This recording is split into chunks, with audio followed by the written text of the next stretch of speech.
The Marcia Weekes Show. It's the Marcia Weekes Show. From Barbados to Africa, voices unite. Educate minds, elevate sight. It's the Marcia Weekes Show. It's the Marcia Weekes Show. From Barbados to Africa, voices unite. Educate minds, elevate sight. It's the Marcia Weekes Show.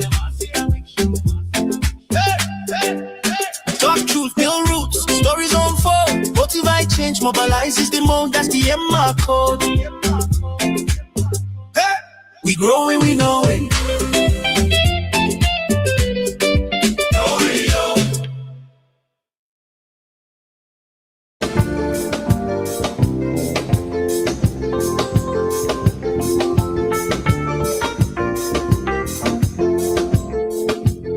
I'm reminded of these words, I leave you never. And if you the truth, I'd give to you like forever. I know of nothing that I could have done to deserve God's only son. He fights all my battles, still they are won for. Who am I? Let me say, who am I that the king would bleed and die for? Now who am I that the king would say, not my real crime for? The answer, I may never know why he ever loved me so. And do I know rugged cross to go for? Who am I? Who am I that the king would bleed and die for? Now who am I that the king would say, not my real crime for? The answer, I may never know why he ever loved me so. And do I know rugged cross to go for? Who am I? And do I know rugged cross to go for? Who am I? And do I know rugged cross to go for? Who am I?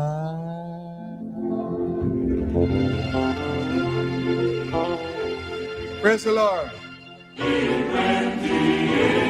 You love that song, Who Am I?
Good evening, ladies and gentlemen, and welcome to the Marcia Weekes Show.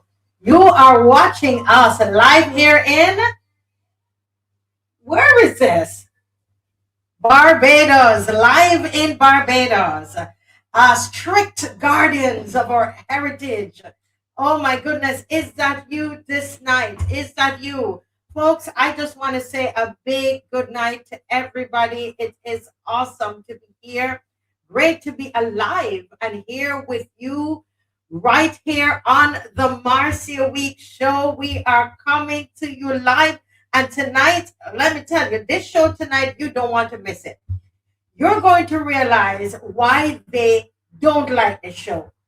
All right? When you hear what we are going to be dealing with tonight, right?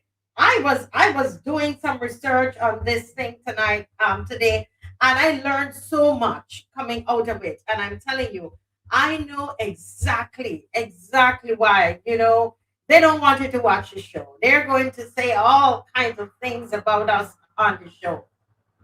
But tonight we are going to bring it to you as is. Have you shared yet? Have you liked? Have you shared? Have you liked? Yes? Oh my goodness, this is going to be an amazing show. Would love for you to share, like, tell somebody about it. Make sure that you do that. Make sure that you do that. Very, very, very important. Very, very important. Tonight we're talking about the airspace that was closed, and it was like a mystery. We didn't know why at first, because all of the great media houses did not want to say why. Thank God for Michelle Russell, a fellow Jamaican who really told us what the problem was. Yes, and so we're going to look at that tonight. Thank you, Michelle, because the media houses want to hush that culture of silence, right? They want to keep it quiet. We're going to talk about the Trump meeting, the Shield of the Americas meeting, and I want you and I to have this discussion tonight about it. Whether or not it was a good idea, what are for those two Caribbean countries to have gone. This is Trinidad and Guyana. What benefit is it really to the Caribbean? Is it just for their country? And is that okay? Is that okay to have your national interest? And then we want to talk about this oil shock. We want to talk about oil tonight. We're going to talk about oil because the Minister of Energy, Business Development and Consumer Protection, Kerry Simmons, he was in Parliament on Friday. And so that was the bill, that was the ministry that he spoke about in the estimate. So we're going to look at that head tonight and look at how much is allotted to it and exactly what they plan to do. And that's where the excitement comes in, folks. You don't want to miss this. I'm excited about it. I don't know about you. All right. I'm excited. And of course, we're also looking at the oil prices and what's going to be happening for Barbados. What are some of our alternatives that we have, etc. 9 o'clock, bright and early, sharp. We're going to have you calling in. We are making sure that segment remains. That's your segment. Because what we are trying to do is to deal with this culture of silence. Let me just go quickly and just welcome those of you who have joined. Judith Gilks, welcome Teroni, welcome Cedric, welcome Lucinda and Mavis Lashley, welcome Bajan Boy, welcome Ramim. I feel like I haven't seen you in a long time. And you're touching on what I'm going to talk on. I have a little, I do a little monologue at the beginning. I have a little monologue I'm going to do on that. You talk about that mentality. Folks, tonight is a great show. It is a great show. And as I studied tonight, God is Love, and Carol, Monica Ince, I said, wow, it's such a pity. They can't stop us. They want us to be quiet. And it's not happening. It is not happening because there's just so much that needs to be uncovered. And I am happy for the show. I don't know about you. I am glad for the show because I would not know I would not know what is happening. Honestly, if I didn't sit down on it and Angela, and I'm a big girl, good night, and started to look through this document, the estimates and what they're planning, and spend time to research it, I wouldn't know. So I am excited to be part of the show, to be honest with you. Hey, Lori Bob, I'm a big girl. Matthew B, you sent me a question, but I was so busy, I couldn't respond to you. I was busy researching, Matthew, and I want some of you Jefferson Sobers welcome to start to help. If you see anything out there and you can research on it and send it to us so that it lightens the burden. All right, because it's a lot of work, but it's exciting for me. I actually like it. I really, really love it, but it can be overwhelming. All right, Marie Watson, Angela Burke, Sylvia Rock. Good night, my girl Judith and Clark, Susan Weeks, my namesake, Diana husband. Yes, I'm gonna come to that, Judith. And happy International Women's Day to all the ladies, all the ladies that have joined, all the women you have joined. Happy International Women's Day to everybody, and thank you for all the great comments and all the great flyers you sent me and the love and everything. I so appreciate it. You put a smile on my face, and I hope we are able tonight to put a smile on your face. Hey, Thelma. Good night, Marva Hunt. Good night, Sherry Johnson. Hey, girl. Beverly Prescott, Houston Fields. Houston sounds like, I believe that's a male, but I know Houston is still saying Happy International Women's Day to all the women on this on here tonight. M. Gardner, Sonia Perch, girl, Teroni again, Angela B. I'm gonna say Angela Bob. Angela B. Happy International Women's Day to you. Oh my goodness, folks are Pete Way. I don't think I've seen you in a bit. I don't remember calling your name in a long time. Am I telling the truth? Joy and Faith, Monica Ince, Cholangi. Hey, that's new. Where are you watching from? Cholang? Anybody watching outside of Barbados? If you're watching from a location outside of Barbados, can you put that in the comment section? Pedro! Pedro is a very interesting viewer. He always suck it to you.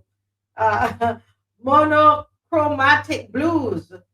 Hey, just discovered the channel. Happy Women's Day. Yes, thank you. I don't know if you're out of Barbados. Where are you watching from? Monochromatic blues. Where are you watching from? Guys, have you shared? Wonderful. Oh my Lordy. This is wonderful tonight.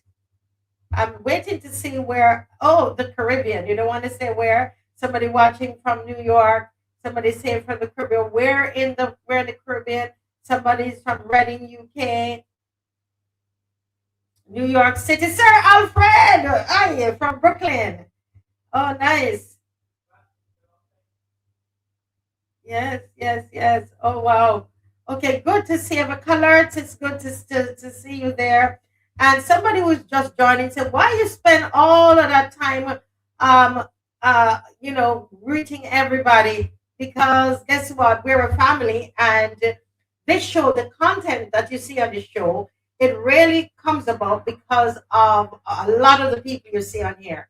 They message me, they tell me what they want me to research on. They research on me. Today, we had somebody who is a retired Barbadian woman. And you know what? She researched and sent me stuff. And I called her and said, thank you very much. And so we do this show together. This is something we do for our country because we don't have any opposition. It's 30 love again. So, yeah. Somebody's watching from Zurich, Switzerland. Oh, wow, wonderful, wonderful, wonderful. Marie Watson, Birmingham. Thank you, thank you, thank you. Very good. Awesome, awesome, awesome, guys. This is great. Andrew Collymore, great, great, great. We call ourselves the loyal opposition, came from the people again, coming from the line in the anthem, the loyal sons and daughters. And so out of that, they formed, it became the loyal opposition. All right. And yeah, so that's that's who we are. That's who we are. You're watching the Marcia Weekes Show. And on the Marcia Weekes Show, we educate, we motivate, we mobilize, and we agitate. It's called Emma. All right. So we do Emma. And tonight we are doing Emma. Always, always. And I am very excited about the content of tonight's show. Very educational. I want you to stay with me tonight. Very interesting show. You're going to learn something tonight. And I hope you have a lot of questions at the end at 9 o'clock to give us a call. We're going to put the number up again. And so you'll be able to call. But I want to continue to talk to us about a culture of silence. And this is a topic that I have actually started to write on. And but I think I'm running ahead, Dave. Am I not? Because I didn't. Yes, thank you, Dave. I'm running ahead. Thank you so much. We have to talk about the Maturu Primary School project, and I'll just let the video speak for itself. The Maturu Primary School in Western Kenya is home to 700 children ages 3 to 13. These children face an uphill battle, not just with their studies, but with hunger. Join as we partner with the Maturu Primary School in launching the Maturu Primary School Feeding Program. This initiative is designed to provide every child with a bowl of hot porridge each morning before classes begin for just 25 USD per year. You can help to make a difference by providing breakfast to a child, ensuring that they start the day with the energy and focus they need to learn. Together, we can be the change that we want to see, one bowl of porridge at a time.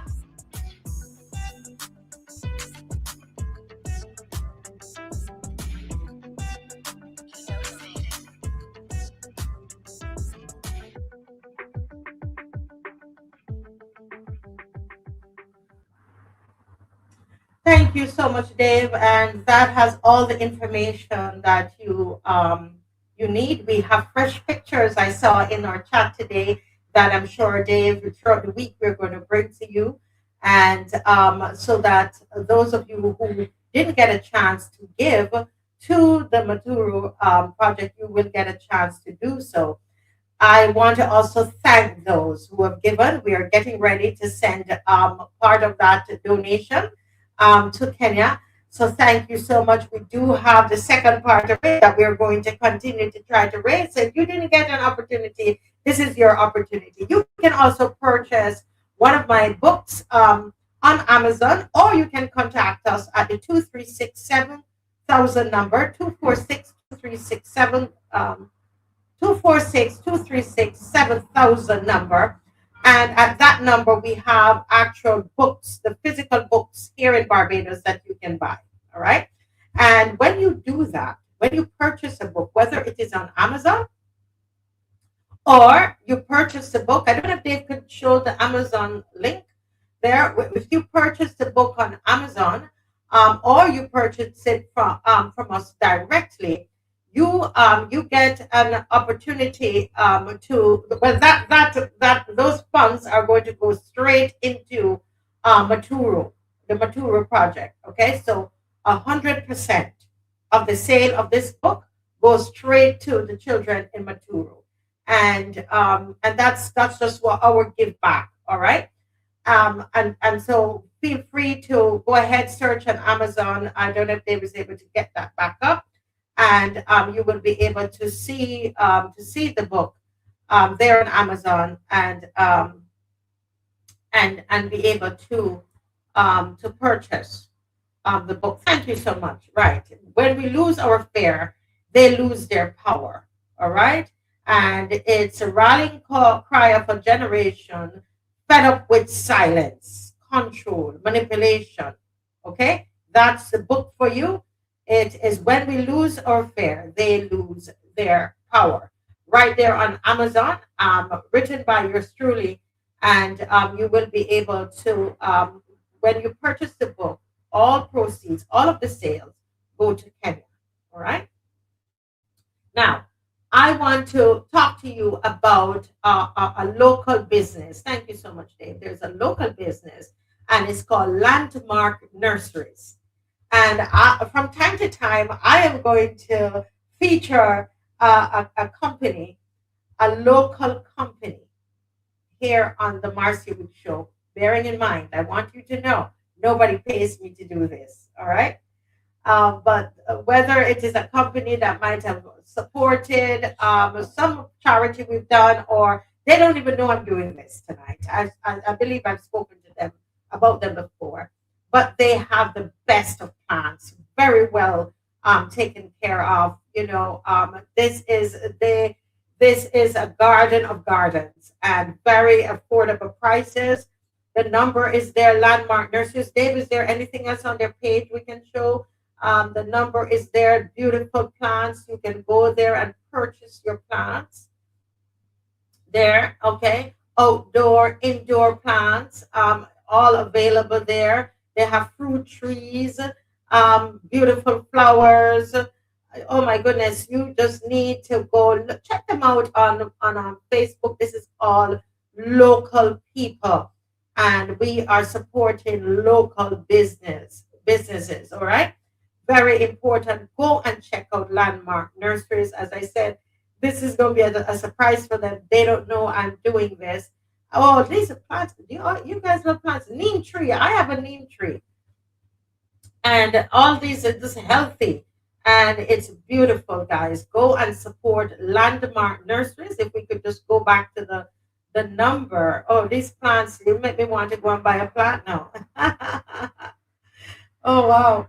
So that's, yeah.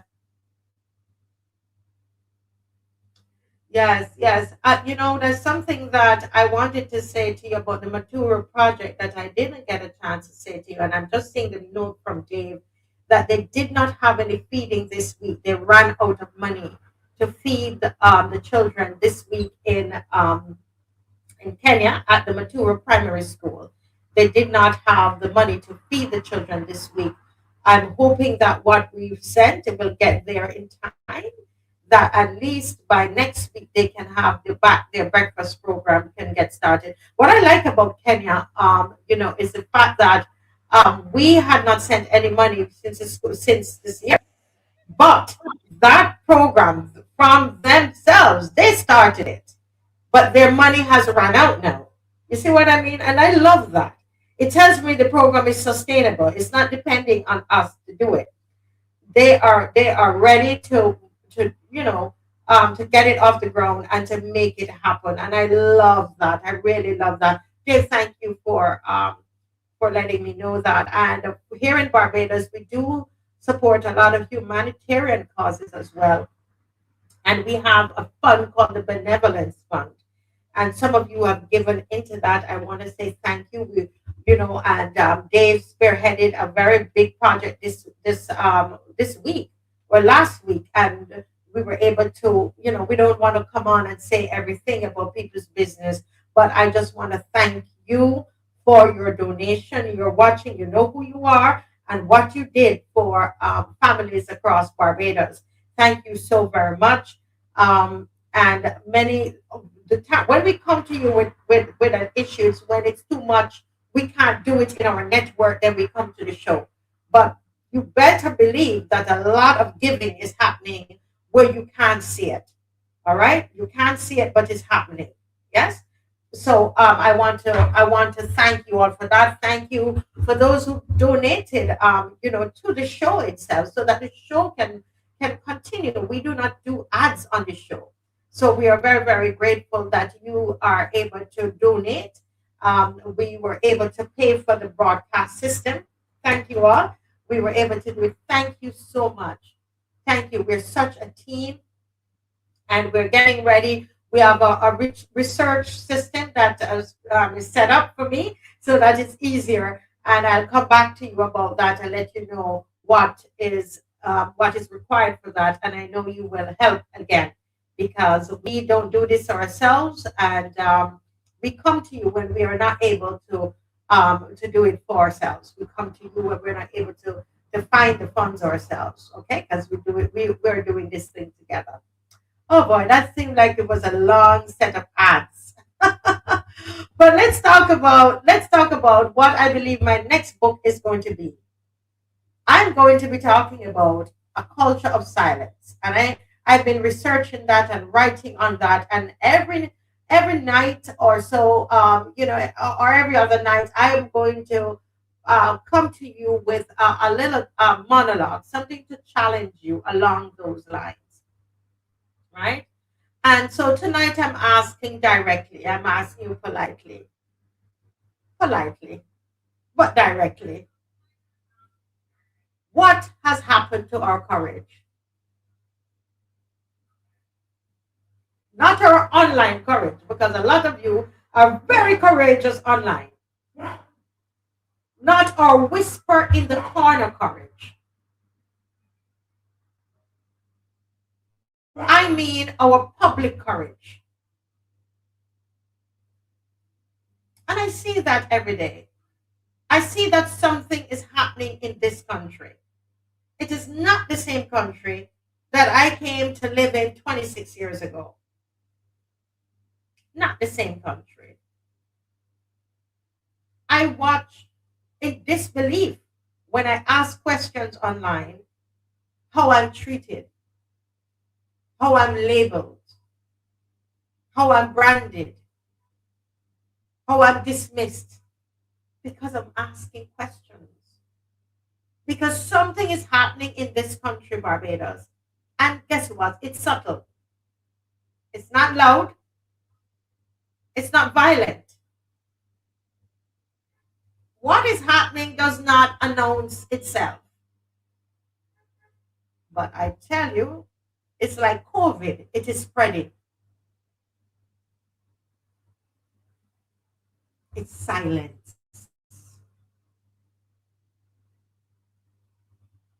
And I'm no longer interested in describing it softly. Marcia Weekes wants to confront it. Why? Why am I confronting it? And I want you to really listen to what I'm saying. Listen. I'm confronting it because silence is not neutral. Do you understand that? Silence is not neutral. Silence is a choice. I'm speaking to you tonight. I'm not talking to the government. I'm speaking to everybody who's locked on tonight. Your silence is not neutral. Your silence is a choice. And when an entire society becomes quiet at the same time, that is not coincidence. I submit to you that that is culture. On the last show, we spoke about a culture of silence in governance. If you remember that, that's on Friday. Tonight, I want to go a bit deeper because before silence becomes political, it becomes philosophical. It becomes a belief. It's a decision. Happens in the mind. An agreement we make with ourselves. We tell ourselves, leave it alone. Don't push too hard. Nothing going to change. That's in my best Bajan. Nothing going to change. Why are you always questioning? That's what they tell me on social media. You again? And little by little, we normalize not knowing. We have normalized not receiving updates. Am I telling the truth? We have normalized not seeing reports. And I believe let me tell you something. This, I believe, it's not just Barbados, it's something that is wanting to take over our region. We normalize not seeing reports. We normalize explanations that never come. And truthfully, here is the uncomfortable part of this. Silence survives because it benefits people. It benefits who? Those in power. Yes. It also benefits those around power. Am I not telling the truth? I want us to listen. Listen. Silence protects careers. You know, because you know you come and you whisper to me and you tell me, make sure you don't say anything. Don't call my name. That's it. Don't involve me. Silence protects careers. Silence protects contracts, whether current or future contracts. Silence protects access. Loans and grants and favors and invitations. The silence protects invitations. Yes? Silence. And back to that invitation. There's some people, they want to be in that crowd. They want to be invited to these important events. They want to be surrounded by important people. And so they don't speak. They don't ask any questions. Silence protects friendships. Silence protects reputations. Ain't that the truth? It protects comfort. And that is exactly why it spreads. That's why it's spreading. Because speaking costs something. Let me say that again. Speaking costs something. I know about that. And those of you who speak up, you know about that. Ask Crystal Haynes about that. Ask Sonia Brown about that. Ask Ralph Thorne about that. Speaking up costs something. That is why many don't do it, you know. There's a thinker by the name of Paulo Freire, and I've been researching him, who spoke about what he called a culture of silence. He observed that over time, people internalize limits. People begin to believe they should not question too much, you know. They begin to believe leadership is untouchable. I get that every day on the internet. Every day, every day. I could talk about anybody else, but if I ever mention the Prime Minister, the names I'm called, we believe, somehow people begin to believe leadership is untouchable. Is that you? Do you believe that? People begin to believe scrutiny is hostility. You hate the people. You hate the government. And you see, once that belief takes hold, power no longer needs to suppress anyone. Make sense? Once that belief takes hold, you don't need to suppress anyone. People suppress themselves. That is when silence becomes dangerous. Not when people are forced to be quiet. But when they choose quiet, I know the excuses that you give, but it's a choice.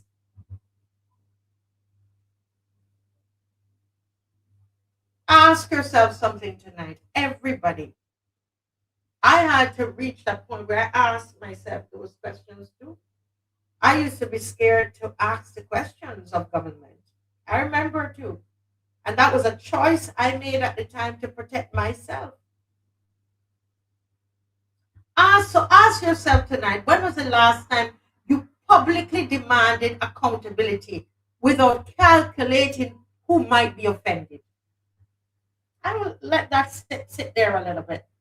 When was the last time you publicly demanded accountability without calculating who might be offended? When was the last time you asked a hard question without worrying who might see it? If I put this up now, oh boy, who's going to see this now? When was the last time you challenged something without first checking whether it was safe? You see, that hesitation that you feel.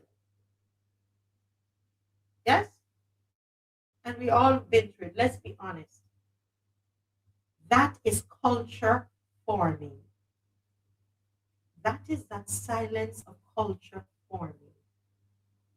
One thing you're never going to say is that you were never warned on this show.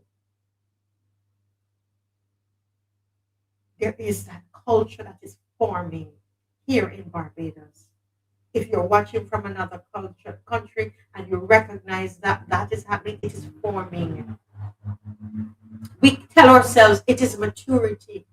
We call it stability. That's why they say that we are, and I am destabilizing the country. We call it stability. We call it unity. We even call it patriotism. The government is saying, let's fall in love with the country again, with the hope that we don't ask any questions. We call it patriotism. But let me challenge that. Is silence unity? Or is it fear of social consequence? Is silence patriotism? Or is it fatigue? Just can't bother anymore. Tired. Is silence stability? Or is it a slow erosion of our standards?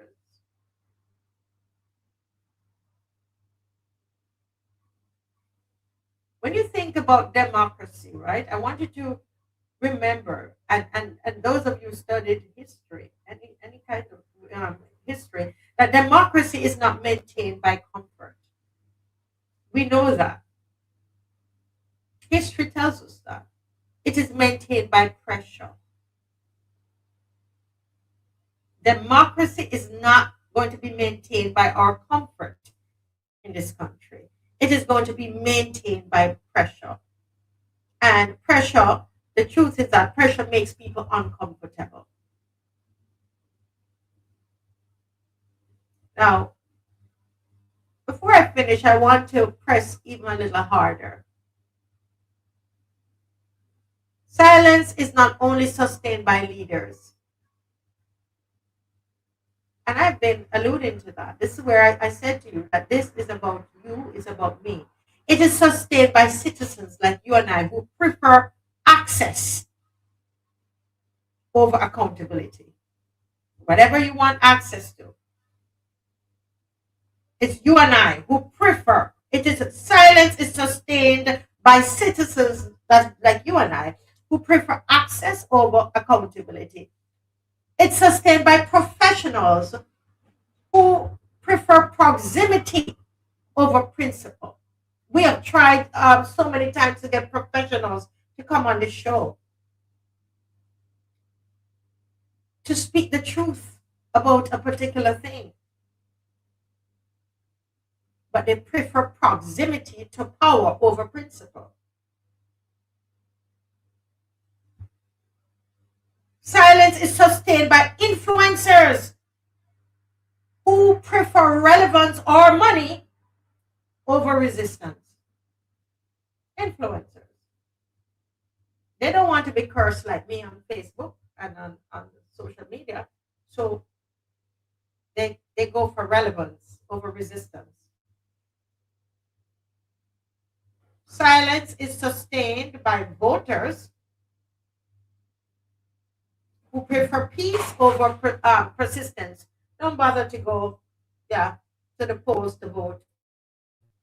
So, that is the philosophy of silence. The philosophy says, better to adjust than to agitate. It is better for us to adjust than to agitate. Is that you? Is that you?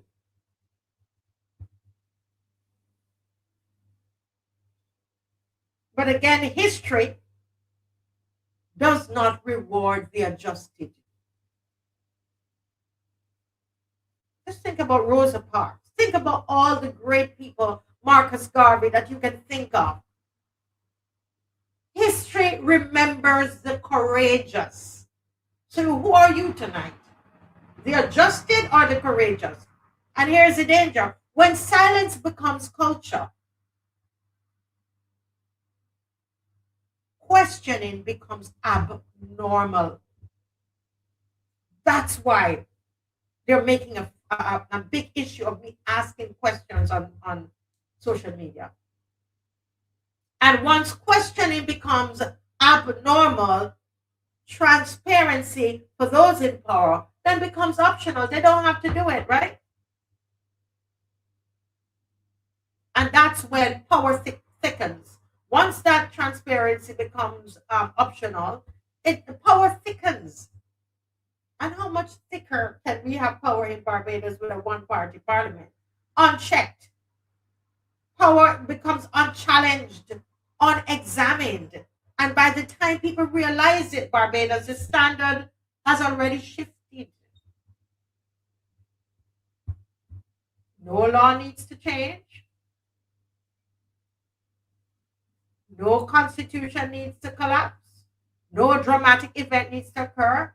All that is required is enough people deciding that it is easier to say nothing.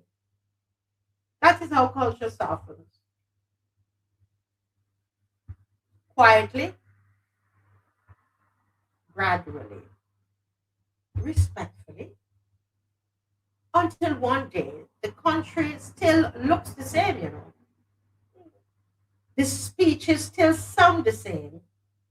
Even the slogans, they still feel familiar. You come back home, you hear a lot of things look normal, seem normal, but no accountability.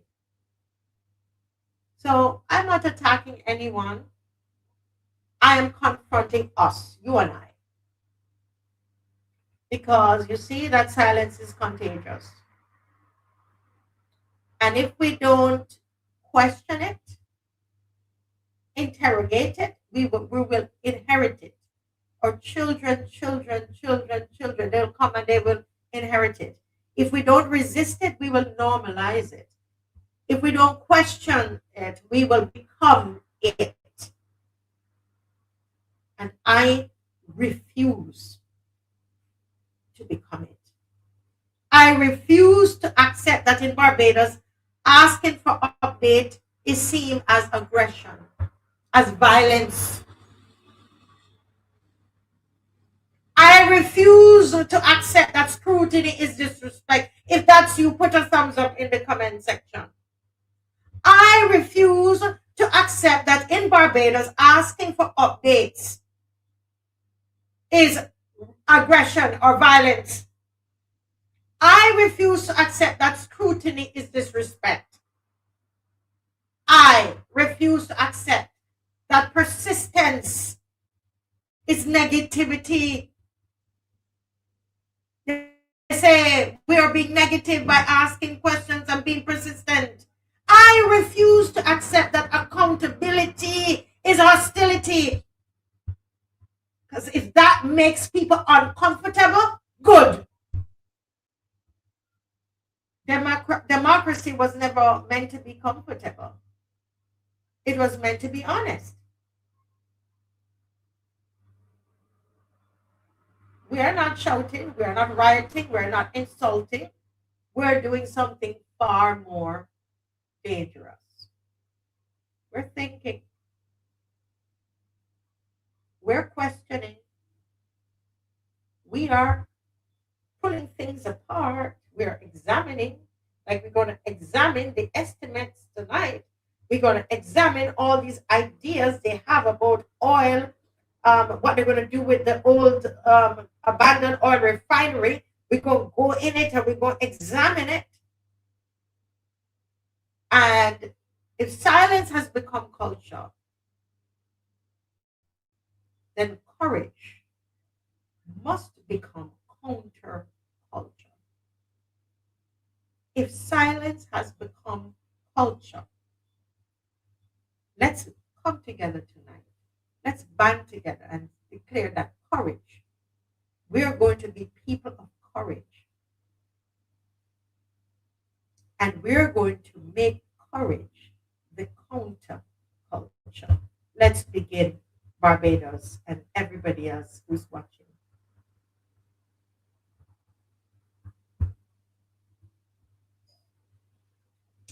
Folks, that is some of what is going to be in my next book that I'm writing, because I really want us to seriously examine this. Yes.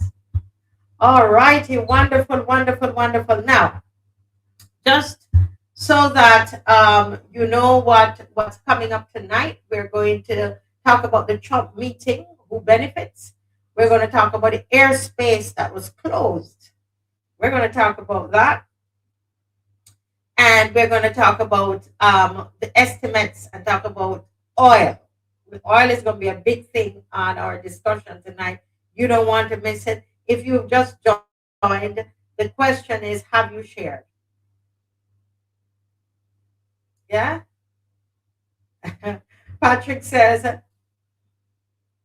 the first day I asked my teacher why not, I wanted to pee. Oh Lord, you guys are so funny. Have you shared yet? Have you liked it? Have you shared yet? Well, Dave, if you can put up a picture there for me, if you can find a picture of President Ifran Ali of Guyana and Prime Minister Kamala Bissessar from Trinidad and Tobago. So we know that they went to a summit in the US. It's called the Shield of America Summit. And we're doing this thing together. Miss McLean is going to come on very soon in a couple minutes. We're going to take a couple minutes, and we're going to talk about this this together. All right? We're going to talk about this together. And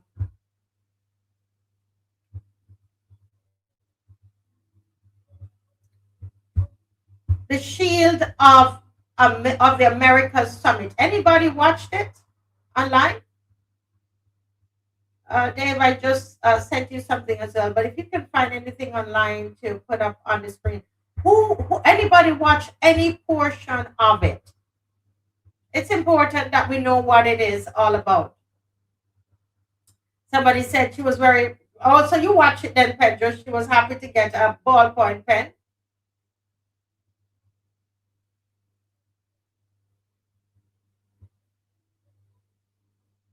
Okay, you watched it, Pedro. Yeah. Okay. All right. So I know Dave will find something to put up. But so let's review what is the Shield of the Americas Summit. If you know what it is, put it in the comment section. And the reason we're doing this, a lot of times we love on Facebook. Everybody just I do a lot of stuff on Facebook, a lot of posting on Facebook, and people comment when they have not done any kind of research. And one of the things that we love to do on this show is that we like to bring to you facts as we know it. We try to do our research. If we're wrong, we will come back and we will let you know that we're wrong. All right. But what is the Shield of the Americas. The Shield of the Americas Summit is they say it's a new multinational initiative that was launched by the US, and the purpose of it is to coordinate regional cooperation on combating drug cartels and transnational organized crime, to address illegal migration, and security threats, resisting foreign influence, especially from China, right? I want you to put that down if you're making notes. Right, China, right? Especially China in the Western Hemisphere, resisting foreign influence in the Western Hemisphere. Now, those three objectives are listed, but the one about China, they put it last. But I in my mind, I would put that first, right? And they brought about 12 leaders from Latin America and the Caribbean together. And from the Caribbean in particular, you had from Trinidad and Tobago, you had Prime Minister Kamla Prasad Bisesar, and you had Guyana's President, Dr. Ifran Ali. All right? Now, what are some of the pros of attending? What do you think are some of the pros of attending? Right? The advantages, the benefits. Did you see any benefits of attending? As we're discussing the topic, let's look at both sides, because here we have two of our leaders. They are there with Donald Trump. And I know a lot of you just can't stand Donald Trump. But can we put that aside tonight and look at what is happening? You heard what the objectives are, right? And let us look at it. Let us look at it for both sides of it. Let's study both sides of this point tonight. The pros: greater regional cooperation on security. Now, attending can be seen as allowing Caribbean leaders to engage directly with a coalition focused on regional security. As I said earlier, particularly drug trafficking and organized crime that affect Caribbean states. And we know that that's a fact, that happens, whether that is their true reason, but we know we do have a problem in the Caribbean with a lot of drug trafficking and organized crime. We know that. Coordinating intelligence and law enforcement efforts across borders. So that's a pro of it, the pros of attending. And in general, this could lead to practical support in tackling transnational criminal networks that operate between Latin America, the Caribbean, and North America. That's a pro of attending. And if it is, greater regional cooperation on security. Number two, another pro, influence on policy and access to resources. Participation gives these leaders a seat at the table where security policy is being shaped, potentially giving them leverage to secure technical assistance if they need that, shared intelligence, resources to strengthen national institutions and border security, and being part of a major coalition can elevate a country's diplomatic profile regionally. Now, as far as what I remember, and somebody in the comments, I think Pedro or somebody can correct me, but I don't think Trinidad is part of that pact that was formed with the U.S. concerning the regional security services that's housed in Barbados. I don't believe Trinidad is actually part of that, and I think that is one of the reasons Kamala would have gone to the U.S. because they don't have that arrangement that the other Caribbean islands have. But somebody can correct me on that, please. Another pro of attending is signaling commitment to national and regional stability. By attending, these leaders show a public commitment to combating organized crime and instability. Okay? A priority of many Caribbean nations affected by narcotics trafficking, migration flows, as we said earlier. When you think of Trinidad, they have so many Venezuelans in Trinidad. That's a real problem that they deal with. Guyana as well. That is real. And why I want us to look at it holistically, because we don't live in these countries and they know what they have to go through, what they endure, and security spillovers, obviously. So this going to this event, attending the Shield of the Americas, could bolster credibility with domestic public's concerns about crime, international partners willing to support security initiatives. Now, what are some of the cons of attending? What do you think are some of the cons of attending? Because you see it online all the time. Number one, association with a politically controversial initiative. The summit is closely linked to US President Trump's foreign policy, which has been heavily criticized. For Caribbean leaders, this association may draw political criticism at home or abroad, especially from those who are wary of US geopolitical agendas. Number two is the risk of being linked with military approaches. Right? That's the risk of being linked with military approaches.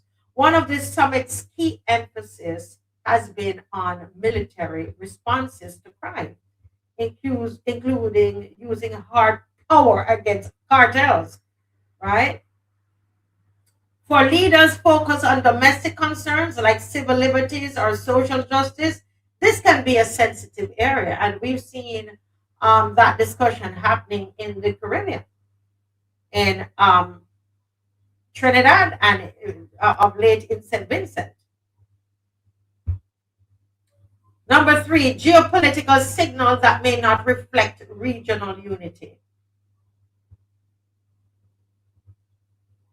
By attending an invitation-only summit framed as an alternative to broader regional forums like, the Summit of the Americas. They normally have the Summit of the Americas. The Caribbean leaders who attend may be seen as breaking with the collective regional position that is supported by CARICOM, right? This might impact the diplomatic relationship with other actors in this hemisphere who were not included or who criticized the summit.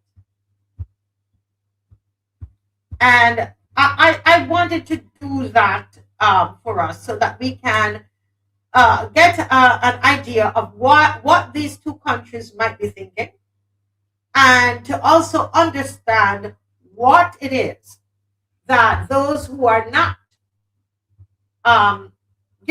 part of this summit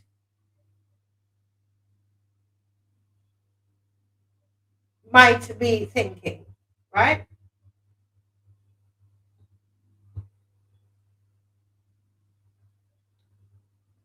And let me just read some of Stephen Knight says, if these two rather align themselves, I believe, with America and separate from the Caribbean community, let them, he says. Patrick said the Monroe Doctrine is still in full effect. Aaron says that it's going to cause more, is it division you want to say, Aaron, among Caribbean? So Pedro is asking, now this is a very important question Pedro is asking. Wasn't America always a close friend to CARICOM? The Regional Security Services, RSS, that is housed here in Barbados, is funded by by America. You know, the same Trump funds it, and there's a pact that if there is a problem, some they will help. They will help. In terms of military wise, the Caribbean, and it's housed right here in Barbados. So you know, it's interesting. It's interesting, right? Somebody said that not surprising to see both Ali and Kamala in that lineup. Why are you saying that? I would love to hear.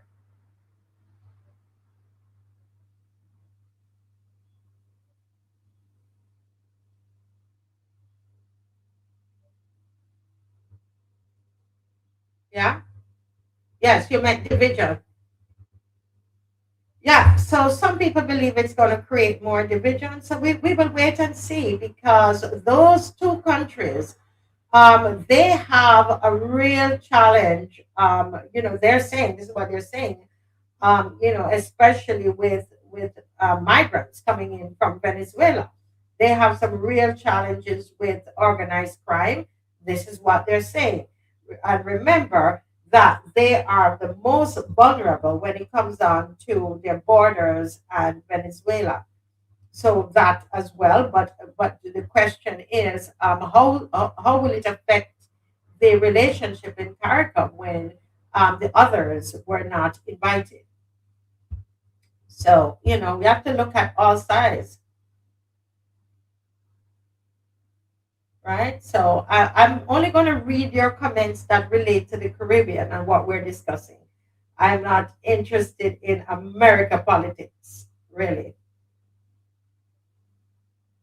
So that's a good question. Dave, can you find this picture before Miss McLean comes on and we move the topic? Who remembers seeing Mia Motley in the US? Actually, I remember when I saw the picture with Kamala and Trump, I remember Motley and Biden. And there wasn't we didn't have any issues with that, did we? Huh? Did we have any issues with that? Dave, can you find that? Yeah, thank you. This is Gonzalez and Biden. So it's really not America is the issue, right? Isn't it? It's not America. It's really who is the leader. And that's how we got to be honest with ourselves. Right? So you don't, because a lot of people don't like Trump, so they have a problem with Trump. But America and the Caribbean have always been, have always had close relationship. This is not new, right? This is not new. Yeah, we've got to discuss Cuba. We're going to have to discuss Cuba because Cuba is a very complex situation there. And what happens a lot of times is that some people are talking about Cuba, but they've never even ever been there. They've never been to Cuba. They don't know what the Cubans are experiencing, right? So Dave can find that picture with me and Motley okay, there you go. There you go. What do we say about this? Is this kissing up to imperialistic powers? Is that what that is about? That's our Prime Minister, me and Motley, walking hand in hand with President Biden. The same thing Kamala was doing, holding President Trump's hand. What's the difference here? Very interesting. It just a thought there was to think about, just to think about it. And what about the other Caribbean leaders? This is, again, look at this. Yeah. You said holding hands and they told us not to. It was in the pandemic, right? Don't we see this here? Look at this happy picture. Yeah, it's a happy picture. I want us to see. I want us to see our hypocrisy, right? I'm not a big fan of America either, but I want us to see our hypocrisy. All right? Oh, hypocritical we are. Just see ourselves because we like to, point a finger. It's good to see ourselves. Because I see the comments online against Kamla, but when this happened, what did we say? Very interesting. But as time goes on, we will continue this discussion and But Dave, I sent you a little picture there. We're gonna go right into. I want to switch gears. I see Miss McLean is setting up. I do hope that we're going to be able to hear her tonight. We really want to hear you, Miss McLean. So we're hoping that we're going to hear you. But I sent you something there on Dave on the estimates.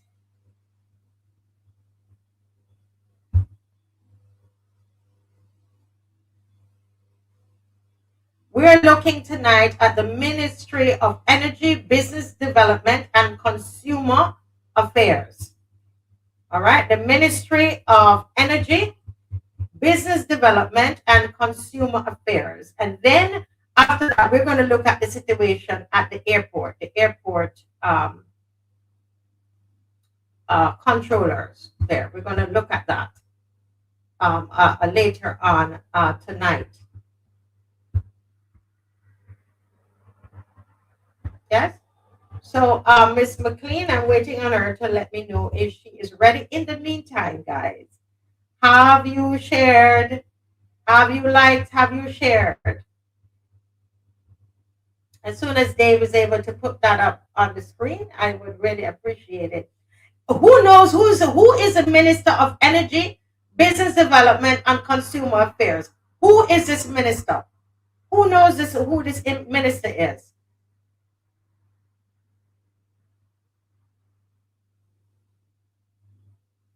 I'm watching the comment section. Who knows who this minister is?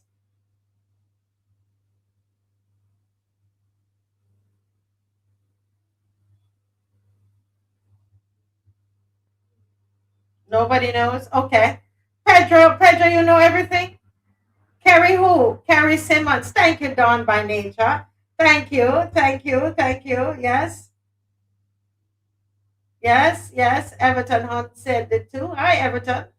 Carrie Simmons. Yes. And we are, and who listened to him? Anybody listen to him in Parliament? I'm doing this waiting on Miss McLean to be ready. I see her setting up.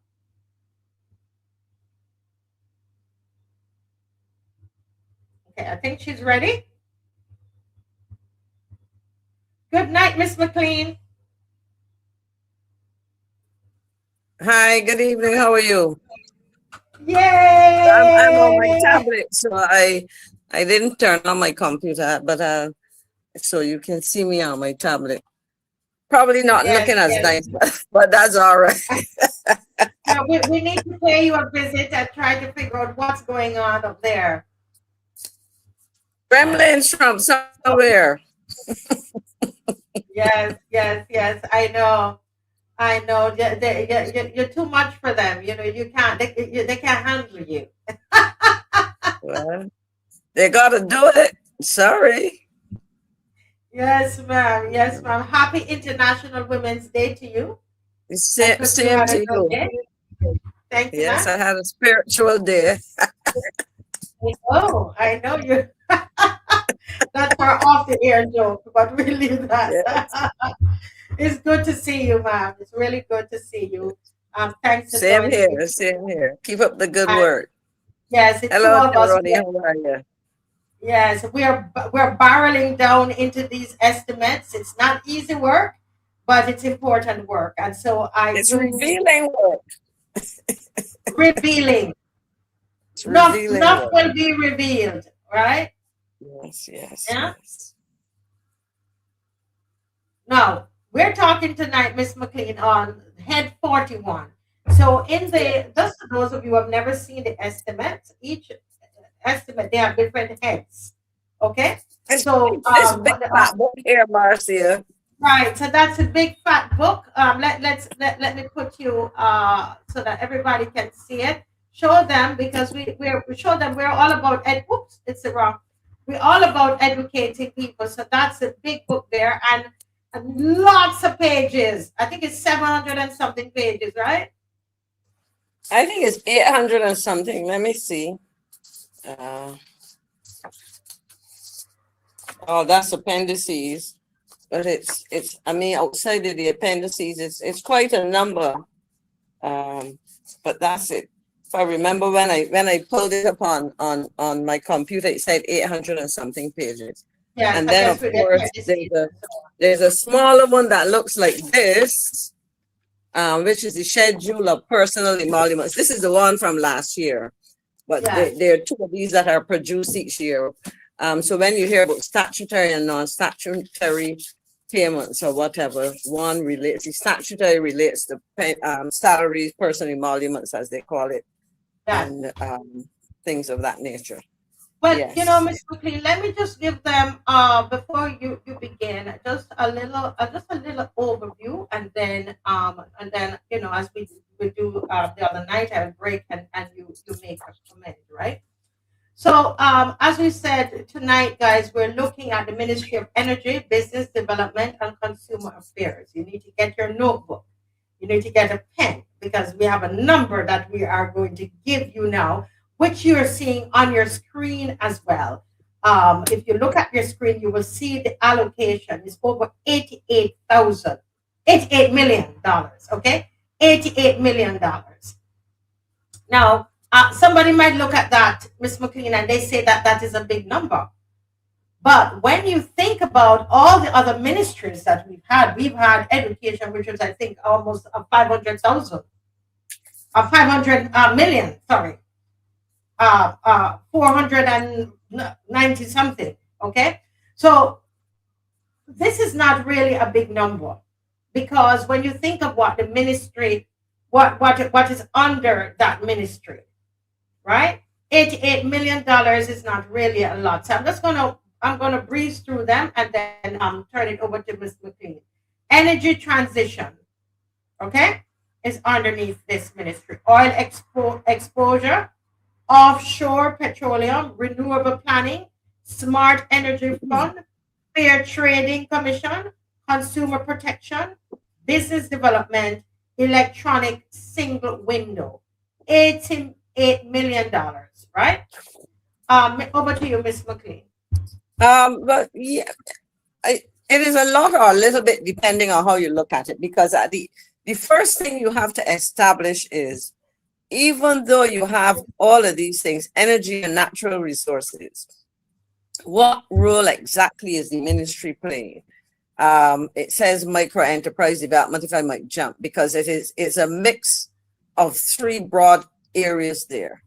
So it's energy, business development, and consumer affairs. And so the critical thing would be to look and ask yourself, how and where is this money being spent? In other words, of that $88 million, let's look at energy, for example. Are they functioning as regulators, where you are paying for the infrastructure to regulate and to manage, or are you getting into the business of production where there is investment on the part of government? So I think that is part of what you have to look at, because I like to look at the strategic goals. For example, it says here, the strategic goals of the energy division are to provide strategic direction in the formulation, execution, coordination, revision, and supervision of all the policies, legislative agenda, and programs of the decision, including the Barbados National Energy Policy.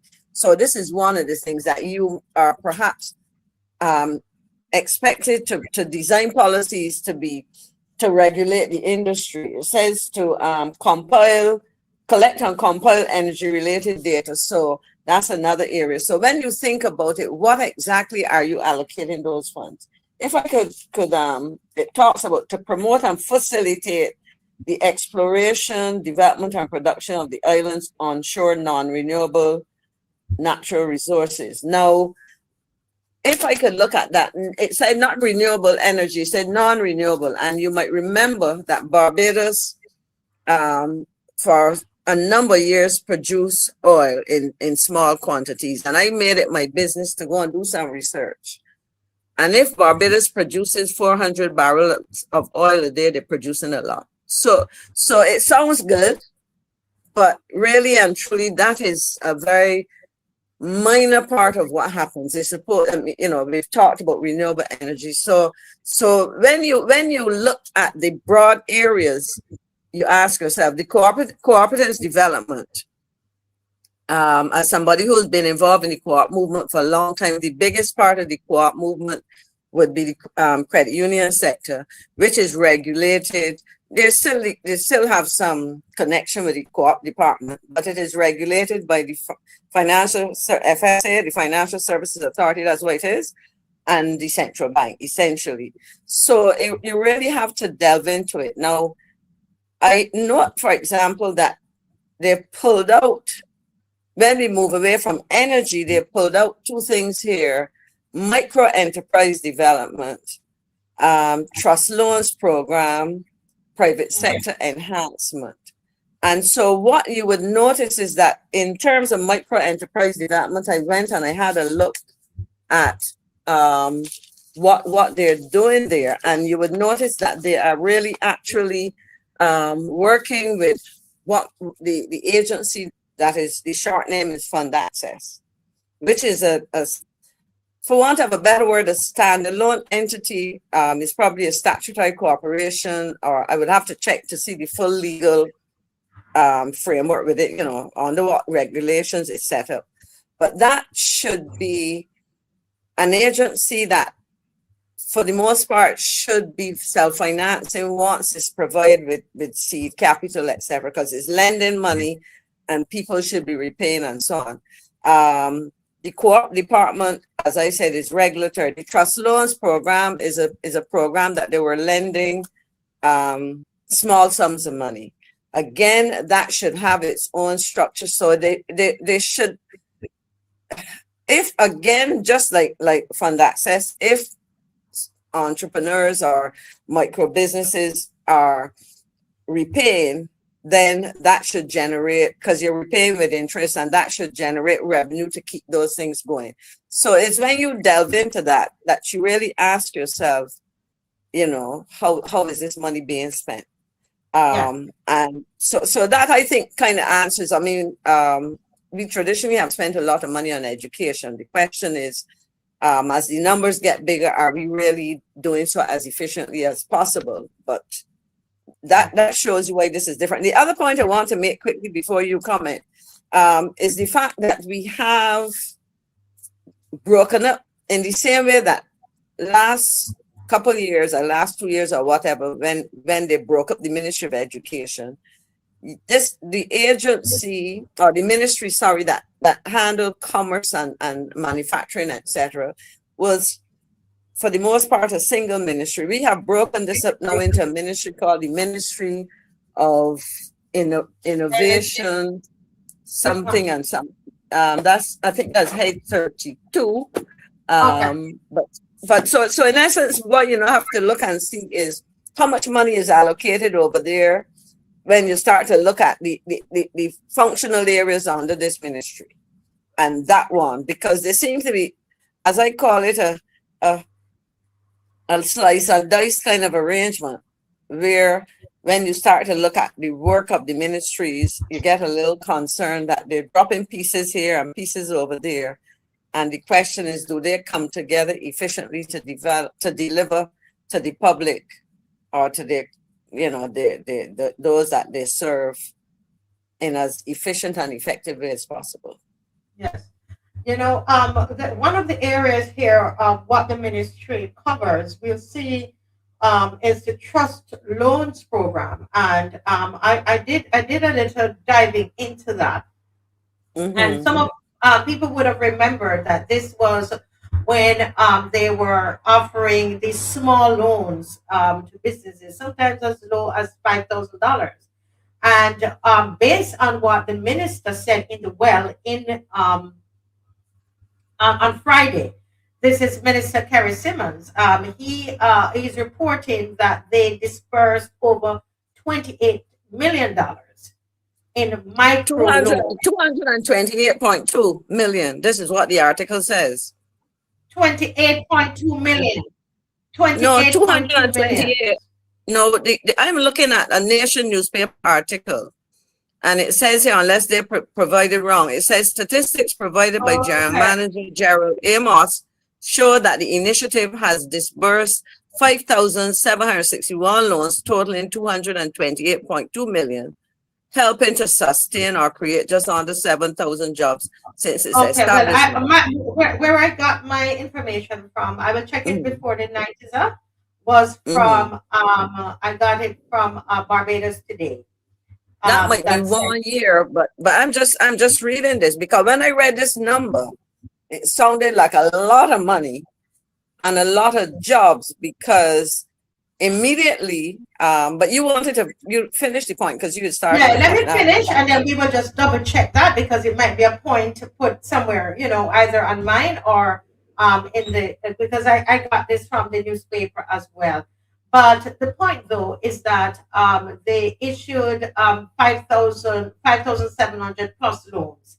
And their claim is that it contributed to nearly 7,000 jobs.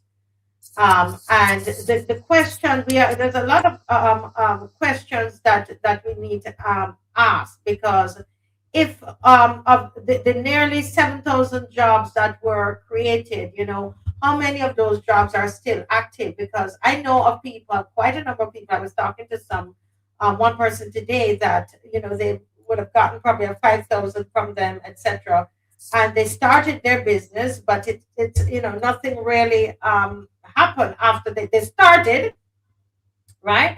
But then the business didn't, whether it is that they didn't have the skills or the market wasn't there. A lot of these businesses are not surviving. A lot of them are not scaling, right? And so we have to ask how much of this is these businesses are contributing to the GDP of the country. Yes, they're saying that all these businesses were started and these jobs were created. What is the impact? What is the impact of this program? Can we measure the economic returns or transformation, the intended returns or the transformation that is supposed to happen as a result of these businesses creating jobs? Go ahead, Ms. McLean. Yeah. But actually, Dave has just put up an article, and while you were talking, your number makes sense. The 228 million doesn't make sense. I'll tell you why. I rounded it up to 6,000 because it was 5,700 and whatever, 761. And if on average they lent 5,000, that would be 30 million. So that number makes sense. And this article, let's make sure we correct that. So it's $28.2 million. Yes. So I think that this newspaper article from the Nation is wrong, because that would be a lot of money. You understand? But I think you have raised a very critical point because, micro enterprise and so on is right up my alley, so to speak. I happen to have been part of the formation of the Youth Entrepreneurship Scheme, the Youth Business Trust, the SEED program at Cave Hill, and all of these things. And I'm not just blowing my trumpet, I'm just showing people that this whole activity is something that is not strange to me, that I'm very familiar with. And you would have heard people raise this matter. So it's not only what we think. If I get $5,000 to start something, in the context of Barbados, there are very few opportunities where, unless the person wanted just, let's say, an additional injection of working capital or something, $5,000 will not take you very far. And it may take you into an area of business which is saturated. And then when you get in there, you realize that, you know what? Tom, Dick, and Harry in this business already, Mary Jane and Sue in this business, or that you get into something where your clientele is not going to be, you know, the kind of revenues will not fully sustain you, allow you to pay back that loan, etc. And I recall, and you can go and do some research and you'll probably find it, where persons who had accessed those funds were complaining that they were facing some challenges because they needed more capital, or, you know, either for working capital purposes or, you know, for whatever, to further inject in the business because they realized that they were coming up short. And the fact that people had to go for that suggested that they had few other options. Because if you or I could, or anybody could give a child or relative or lend them $5,000 and say to them, well, we'll have an extended moratorium on this, they will come to you. The fact that they had to go to a facility like that. So I also question the number when you say have helped create nearly 7,000 jobs. And you raise the question, are those jobs still there? Of the people who borrowed, how many of them are still operating? How many of them are making something that allows them to more than supplement a salary or wage or something? Are they earning enough to survive on it? And I'll tell you, there are a number of lecturers at Cave Hill, community college and so on, who teach business, even teachers at secondary school. I can think of one PhD who I believe she's still teaching sixth form. And these are people who can do quick research to follow, you know, to hear from what is happening. So I would be happier if I think the name was Mr. Amos, I saw in this article, Gerald Amos, if Mr. Amos could invite or accept a request.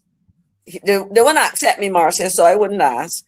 But if they would accept one of these university or other education institution researchers doing some tracer studies to find out what is happening. Let us get a true picture. Don't just throw a number at us. Let us hear what kind of jobs they're in, how long they've been in business, whether they were in business before, what was the purpose for the loan, how has it helped them, what challenges have they had. I mean, we could start designing a questionnaire right here in this conversation, so that you get a good picture of whether the program, because you tell me nearly 7,000 jobs, because if you ask your audience to tell you what comes to mind when you say jobs, people can think that you're earning enough to live on and so on, if you see with me. And so right there you have those very important questions that you raised, Marcia. Go ahead. Continue. Yeah, because I think it is so important, and the reason I raised it, because I know of people who got money and who are not in business today, and there's some others that are struggling. There are others, some people that I've even recommended to you to try to help them. I recall. In fact, what I wanted to ask. Yeah, go ahead. Go ahead. No, I was going to say, in one case, we had to explain to a young lady that what she was seeking to do would create financial headaches for her. It was almost doomed to fail based on the business concept, where she wanted to operate. When I started to ask her about her clientele, when I asked her about the rent she had to pay, and I showed her that in very simple calculations, you could ask yourself, if I'm selling the product at X and I pay this for it, how much of that product do I have to sell just to cover my rent? And when she looked at the numbers, she didn't even get into paying other expenses, far less paying herself. You know, so in reality, that those numbers need to be substantiated by a lot more important information. Yeah. Speaking, So we're looking here. What we're looking here about? Survival rates.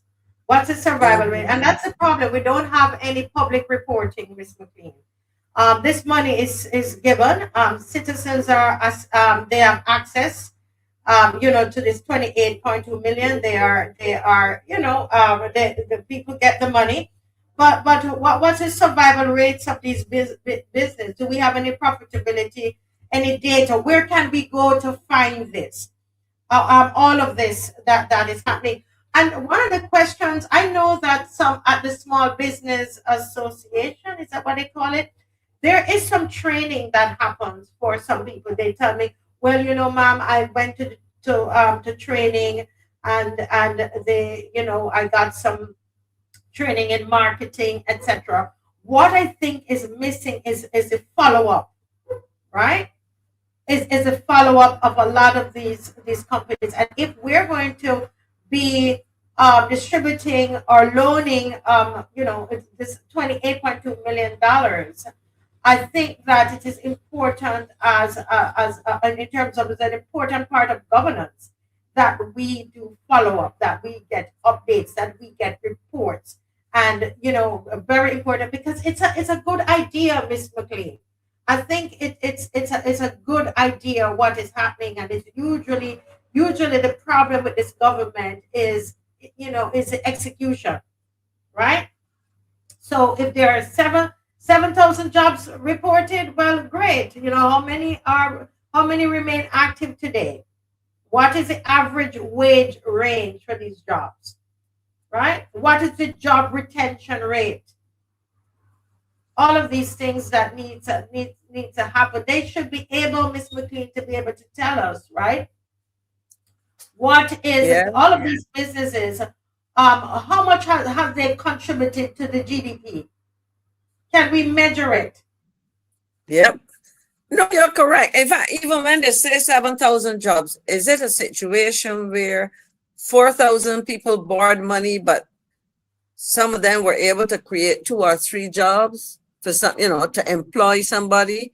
Or are you talking about a person who is now self-employed, sole operator, sole employee?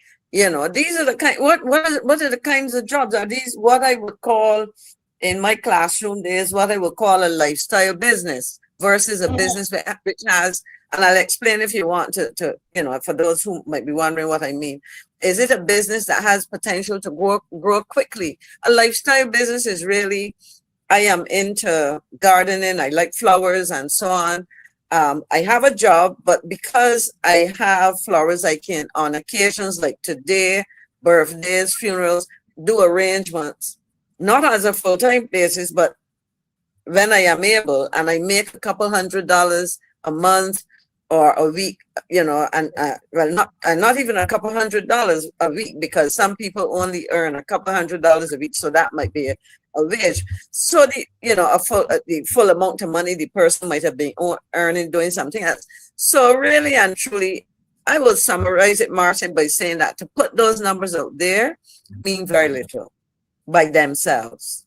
Yeah. And we have put a number of questions where the agency and the ministry can respond, or they can invite some of those lecturers in the Department of Management Studies, which is the biggest department on the KFL campus, to invite to use some of their students when they're doing projects. Students often are looking for areas to do research, when certain projects are set to them.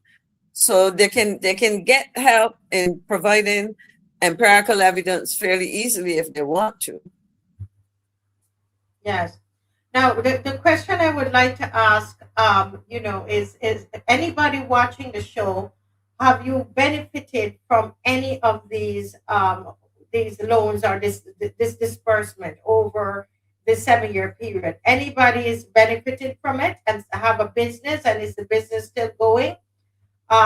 If you don't want to put it in the comment section, you can message me. Is that you? As anyone on the show benefited with a long term, or it could be short term? Your business might not have worked, but your business might have. You might say, Marcia, I started with 2 employees and now I have 7, or now I have 12. It's going great. Or I started and it's not working. Is there anybody who might have benefited? Please let me know. Send me a message. but Miss McLean, would like to for us to move the conversation along a bit, because there are some errors here in this under this head, the Ministry of Energy, Business Development and Consumer Affairs, that I think that it would be very interesting to our viewers, as I found it quite interesting. And this is the area. Let me just try and find the information here, because it's very interesting. This is the refinery issue, right? Now, Okay. One of the things that the minister spoke about in the well, that he spoke about this the mobile oil refinery that was in Mobile. I'm sorry, that was in in Barbados in the 90s. And what they are saying now is that they are going to be they're going to be doing some what they call it now, some cleanup, remediation of that oil refinery, right? It's a former Mobile refinery site there at Aquatic Gap. I don't know, Miss McLean, if you can explain exactly for people where it's located. Yes, if you recall, when you you're going towards the Hilton Hotel, and there's the Radisson on the right. The Hilton is on your left. And before you approach the Hilton, you actually used to see tanks and so on. There's the Island Inn, and then in between the Island Inn and the Hilton would have been an operation by Mobile. And Marcia, I smiled because this thing takes me back to my days as a moderator on Brass Tacks, and tell it like it is. Because this, as it said here, I went and I did some research, and I should still have kept my notes on that, because while I threw out a lot of the notes I took as a moderator, this matter occurred in the 90s. And I can tell you that somewhere around 2006 or so, 2007, the government would have been paid, and don't hold me to the number, I would say somewhere between $10 and $14 million to cover the cleanup. And I can also tell you that back then as a moderator, and I spoke to it on the Voice of Barbados, Starcom network, as it is now, VOB. I spoke to this because I would have spoken to a senior officer of Mobile who would have suggested, I believe the person would have also made the suggestion to government, that given the resources of the company, because what happened, you had tanks of fuel, and some of it might have seeped into the ground, well, might have seeped into the ground and has been deposited somewhere in that area. Okay. And the idea was, rather than accept a check because you did not know the extent of the problem, let this international company bring its significant resources to bear on solving the problem. But a decision was taken to take money from a payment from the company. Having done that, I know at least one company would have been invited, and I did a search, and it says initial cleanup efforts. Canadian firm Phyton Technologies was retained to clean up soil and groundwater using a proprietary biocatalyst process to meet strict Dutch sea whatever standards, etc. Now I can tell you that the company, there was a name, the name of the individual who was CEO had a very interesting name. because you can play on the name of the word. The gentleman's name was, God knows, and I'm trying to find his last name now. I had it here written down somewhere, but when I started to Google the gentleman, what I found was that it looked as though this gentleman had some Nigerian connections. And I mean, I love my brothers and sisters in Nigeria, but you know, sometimes we hear all kind of stories. But I am trying to find the second. Oh yeah, here it is. His name. It says this is an article written recently. Actually, this is an article written by Emmanuel Joseph, and it says updated by Barbados today, not 9/7/2024. And it says the Miamotley's administration's plan to clean up the abandoned Mobile Oil refinery site at Needham's Point could be derailed by an unresolved 2-decade-old dispute with a Canadian environmental remediation firm. It emerged on Monday. God knows that's KNOWS item Munawala, ITAMUNOALA.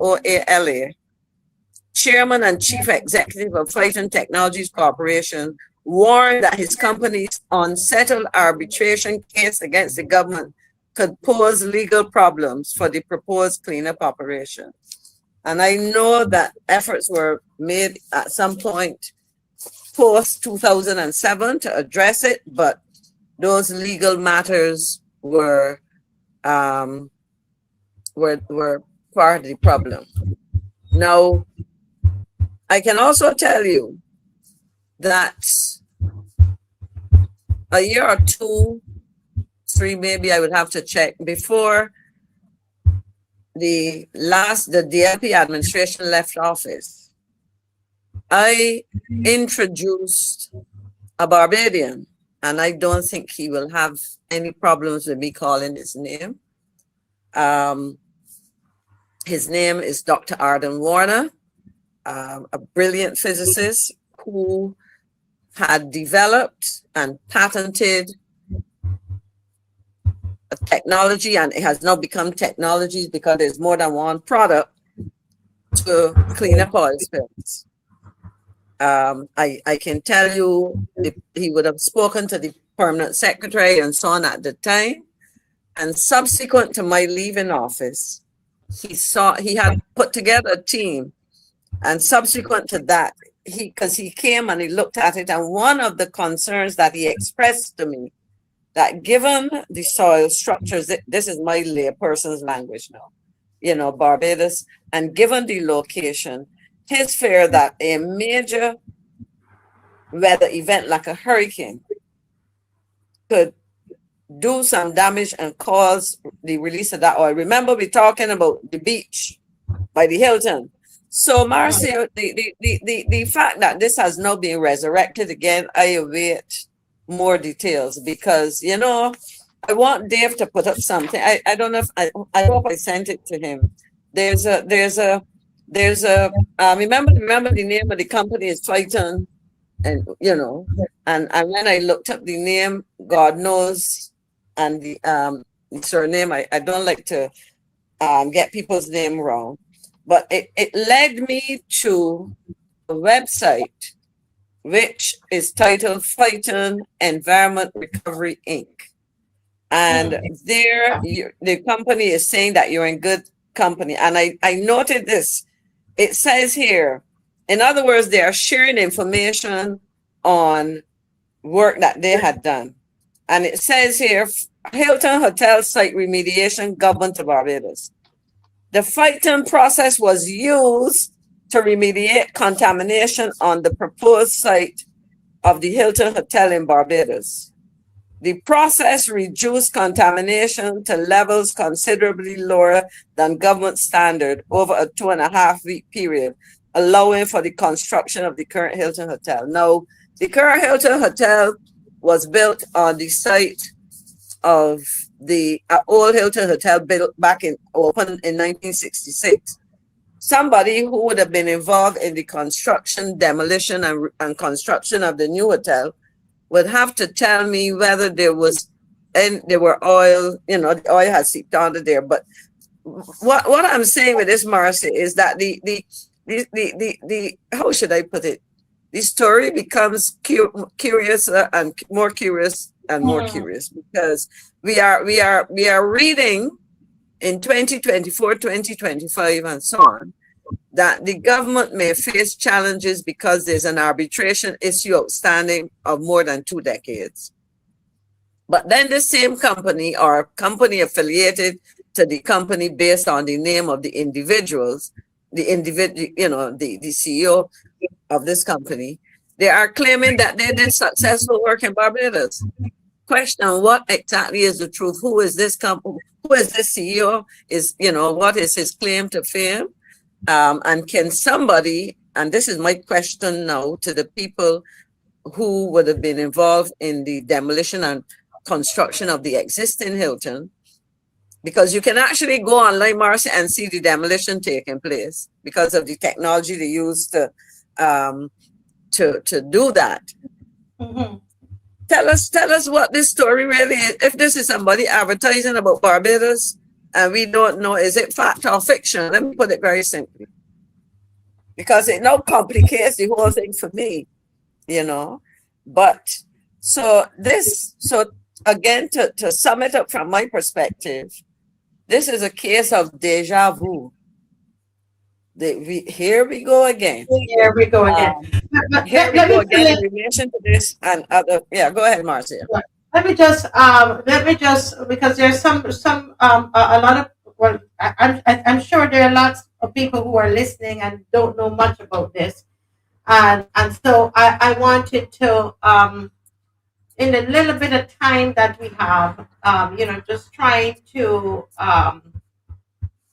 give them like a little history of it. You mentioned about the failed remediation attempt that was between 2004 and 2008, right?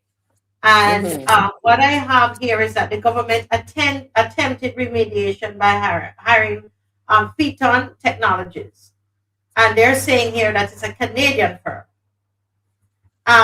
The contract was awarded in 2004. And but the cleanup, based on what I'm seeing here, was reportedly stalled. A dispute arose, arbitration followed, and the project collapsed, right? So based on what I'm seeing here, the contamination remained, right? The site, that site that they were working on was not fully restored. Public funds were spent. That is what I think Barbadians need to be aware of, where Ms. McLean is in deja vu. Here we are again. We're going over the same mulberry tree. Public funds were spent at that time, and we still have an unresolved legal issue, right? The unresolved issue is a $5 million settlement. $2.5 million US is what I found out. It's an out-of-court settlement valued at $2.5 million US, 5 million Barbados. That settlement has reportedly not been honored. And so that is what I think Emmanuel Joseph was reporting on, is a legal hurdle that is still in progress today that you mentioned. Now, the reality is that if that is accurate, then we're looking at a broken remediation contract, right? There's an unpaid settlement. There is the cleanup that wasn't completed. And this is something that's been going on for over 20 years, right? Over 20 years. But, this is, at this point, they are seeking to go back to this. And the big question is why? Why no? And I think I want to move the conversation to why no. Why do we think that they are wanting to go back to this issue? They are saying that they're going to go back, they're going to be cleaning up the spill and so on. I found some things online, but I would love to hear from you, Ms. McLean, and some of the and others about why do we think they're doing this now? The reality is that stretch of beach, this has potential for further commercial development, right? Specifically, this government has been talking about a number of projects. And so this may be one of the sites. When you look at that whole, the areas, the area, the land in proximity to the Hilton and running along Bay Streets down to the Bridgetown Port, etc. They've earmarked it. Think about Bay Street. I mean, it's not too far away. So there may be plans, and in fact, if we go back and do research, we may see some specific plans for that area, and so that may very well be part of that. The unfortunate reality, though, is that we do not know how much additional damage the delay has caused. And I was looking for a figure because I picked up an article as I was reading about this, where, because if in the arbitration a settlement was, I would have to go back and check the details, they were supposed to pay and they didn't pay, let's say, for example, or or the claim goes back. I'm no lawyer. By now, a whole set of interest might accumulate if something is found in favor of this company, but that's one of those things that information is, how should I put this? There's need for a lot more information that we are not hearing as much, or we've not seen enough to fully understand what went down. Let me put it like that. Well, I was a little puzzled as to if this is it's almost 30 years that it's been sitting there, and there's this issue with it, and there's a real governance issue, because you wondered, why didn't they put something in the agreement, some arrangement in the agreement for this cleanup to happen by Mobil? Because when I checked online, I realized that Mobil has paid out millions of dollars. If there is any kind of cleanup that has to be done in the US, but nothing was done in Barbados. Why wasn't this done? And this was actually done under this same administration that is here now. Yes. But the big question is, though, and I have something here that I want to share that I found. The question, though, is that we're cleaning it up for who, and who is paying. That's where I'm at right now, Ms. McLean and viewers, because in the estimates, we're seeing movement again on the former Mobil refinery site there, right? It's not accident. It's not something that is random. I found out that it is a 12.1 acre waterfront property, right? There's a 12.1 acre waterfront property that is now being positioned for that premium development there. A 12.1 acre waterfront property is now being positioned for premium development. Luxury hotels, high-rise towers, conference facilities, wellness and leisure infrastructure. So if we think that this cleanup is so that we will be healthy, and they're concerned about any oil that's going down in the ground and how it's going to affect us, it's not for us, really. 12 acre or 12 hectares, I don't know. Well, this area is 12 hectares. So you're talking about another one. I'm saying that this is the number 12 appears in relation to this as well. So I was just wondering. Yeah, well, what I found, and anybody else can always check for themselves, that it's a 12.1 acre waterfront property. That's what I'm talking about. That is what they are planning. They're planning to put something there, right? Because, as you said, it's prime beach land. This is prime real estate that sits, for those who just joined, between Hilton and the Radisson. And we know it's one of the most valuable strips of land in Barbados, right? And so now suddenly, after decades of sitting there in limbo, we are revisiting cleanup, right? And I know that I've seen where citizens would have been asking about the cleanup, etc., but that didn't happen. The question is, though, where do we think the money is going to come from? Because what I found out that this is not going to be any small money. In 2013, I saw that the restoration was estimated around $64 million. And, that was 2013, 13 years ago. There's That's if you're inflation looking for. inflation and all of that. So now we're looking at 80 million, probably 80 million, 100 million. So we really need clarity. Are we going to get this through? I'm just asking some questions. Is this going to come through the consolidated fund? Is it going to be loan funded, Barbados? Is it going to be debt financed? Is it being advanced ahead of leasing the land to private developers? That's going to be very important, right? Because if we are going to be the ones, if the taxpayers are now cleaning this land for the luxury hotels to be built, we have to ask these questions. Who is going to benefit? How is it going to benefit us? And I think this is something that these are some of the questions that we have to keep asking. How is it? Who is paying for it? What is it? Tell us, are we, is this correct that this is for these high-rise hotels, all the things that's going to happen? This is what is on, all you got to do is search the internet. It's there. That's what the plan is for that area, right? So that's a big question. Can somebody answer these questions? How are we paying for this? Very important.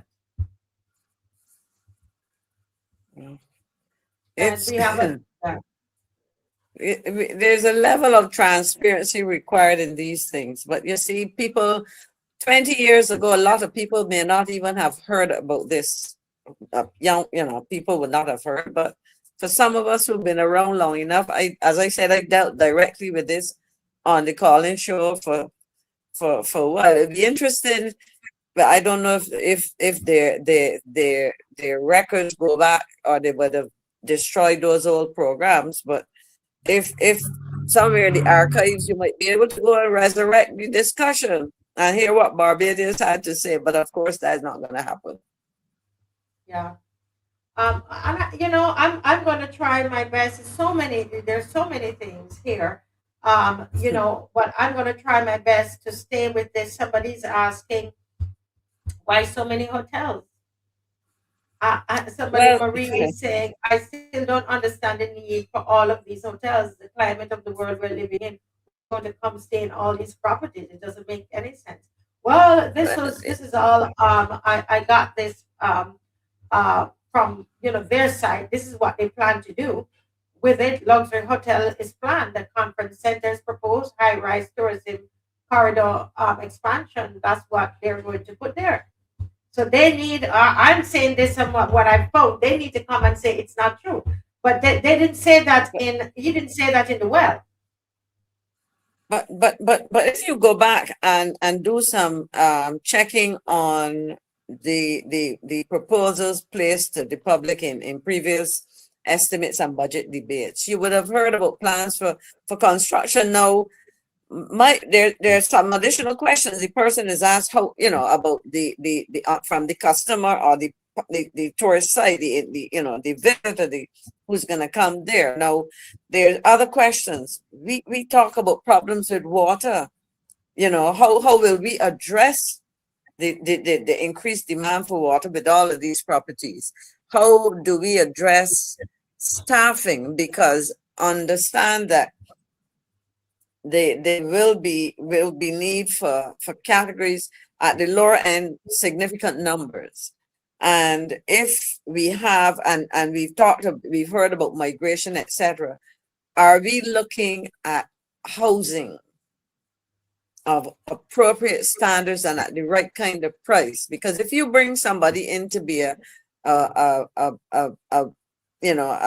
of housekeeping, or somebody to work, as a waiter, butler, whatever, how Are they being paid in, given, because the truth is the cost of living in Barbados is not the cheapest in the region. And I've mentioned on this before. I remember some years ago, I think it was Aruba. It was one of the ABC Islands, the Dutch Islands. And I think it was Aruba. I'd gone there and I hadn't gone for a number of years. And when I returned, I saw several apartment complexes. And I was told that those were constructed because you had a lot of non-national labor, in the tourism sector, because that's a big part of their economy as well. So the comment is appropriate, but it also leads to some other questions that we have to ask. Yeah. Somebody here, Challenge, is saying, I don't know, that report from the website. Which website, Challenge? It's saying that there's still enough oil in the ground. That's Chulang. Chulang is the name. Chulang. Okay. That the name that Chulang. See it. Yeah. That there's enough oil in the ground. It is. There is. Because as I pointed out, Dr. Warner came and he did testing. And he was, as a Barbadian, he was very, very concerned. And if the former permanent secretary, I don't want to call his name on the program, I don't think that'd be appropriate. I didn't get permission from him to call his name. He would have received correspondence. And I remember asking Dr. Warner if he had heard. He eventually heard something, but what I can say is, unlike Barbados, when there was an oil spill, remember there was some vessel that was leaking, I think, oil in Tobago. I introduced him to somebody there, and I know definitely that there was the deployment of, as I said before, some of his equipment. Now, I was trying to find him before the program to find out what has been the outcome of that. So when I look at the cost of this, and I think of I'm talking about 10 years or so ago, that it would have he would have come to the attention of the Ministry of Energy. But I suppose we don't have a lot of time for our own. But the thing too is that one of the things I didn't get a chance to look at it carefully what I was researching, but it seems like this. I wonder if in this project, I have to check it out, if they're now getting ready to use the piece of land, the land that the BDF is on, because it seems like they're coming up, so that's something, that's another issue. But what I saw that today, I glimpsed that somewhere, and I have to do some follow up. But our time is gone, really. And we've only scratched the surface with this ministry. But I don't know if Dave, while Ms. McLean make a final comment on this. Dave, if we can bring up Michelle Russell, her video, as we talk about the airport space closure. You know what I mean? Let's the airspace closure. If we can get to that topic, because we did advertise that. Okay. All right. Go ahead. Any closing comments on this, Ms. McLean? Just for tonight. I think what you have drawn to the public's attention is a significant issue. From as an environmental concern, it is also a concern of another example of how this administration during its tenure would have had certain issues which they left behind, and they've had to come back based on the nature of those problems to try to tackle them. And I trust that Barbadians understand that we need to demand more and more accountability. We need to demand information, because at the heart of this will be the expenditure of taxpayers' money, and that is a big issue. And these things cannot be brushed aside. There are too many areas demanding support. I this morning, it wasn't anything to smile about, but this afternoon when I came back home, I noticed that somebody in the neighborhood was reminding us that it looks like we've not, they're saying it's about 3 weeks. They haven't had a collection garbage wise. I don't know that mine is that long, but it's only around the corner here from me. And their concern now is that animals are interfering, even though because you have garbage cans, but if it's so long, it starts to spill over. But yet we can see money being wasted. That's the point I'm making. We have some essential things which are critical to the health and comfort and safety, etc., of our people. Yes. But we can see wastage in so many ways that is truly problematic. And these things must be called, because they will not get ventilated in these days because you do not have the voices to do that. You know, I mean, Yes. we have one voice in the Senate, and that is a maximum of 2 hours, perhaps, or an hour at each sitting when it comes to a particular piece of legislation. So, Marcia, you have to continue the good work you're doing, notwithstanding the threats. And by the way, I didn't even bother to open it. I got, let me show you. I got this thing here. And, you know, Maxime McLean, former senator of our state. This here. No, I keep them there. If I'm going to send them somewhere and ask people to call off the pit bulls. You know? We're crazy. We're not stopping. But I've said that I'm going to make sure that I applaud those who use their social media platform or who speak up in whatever way. And we have here Michelle Russell, who is a Jamaican, born like myself, living in Barbados now for a number of years, actually. For a number of years. She's a lawyer, and we know each other, you know, when she just came very well, and used to do a little babysitting for us as well. Okay. And so it's good to see her here on the screen and to see her sticking out her neck. And Miss McLean, you just showed a letter. Can you show them the letter again? This young lady, yes, this young lady stopped. I'm gonna make the letter big enough. So I want Barbadians to see this, okay? Dave, you could have put it back. This young lady stopped. She stopped. Where are we? Something is happening here. What's going on? I can't see. It has to come back up. Oh, there it is. Yeah. Okay, and you can put the letter up now. Because I want people to see these letters stop this young lady from speaking out. She had stopped speaking out for a while. All right, and her and I had a discussion over it, and in fact, she wrote about it Yes, she did. online and said that she was being threatened, and so they wrote to her, and she's a single woman at the time. I don't know if she's married now. And she decided that no, this is too dangerous until she stopped.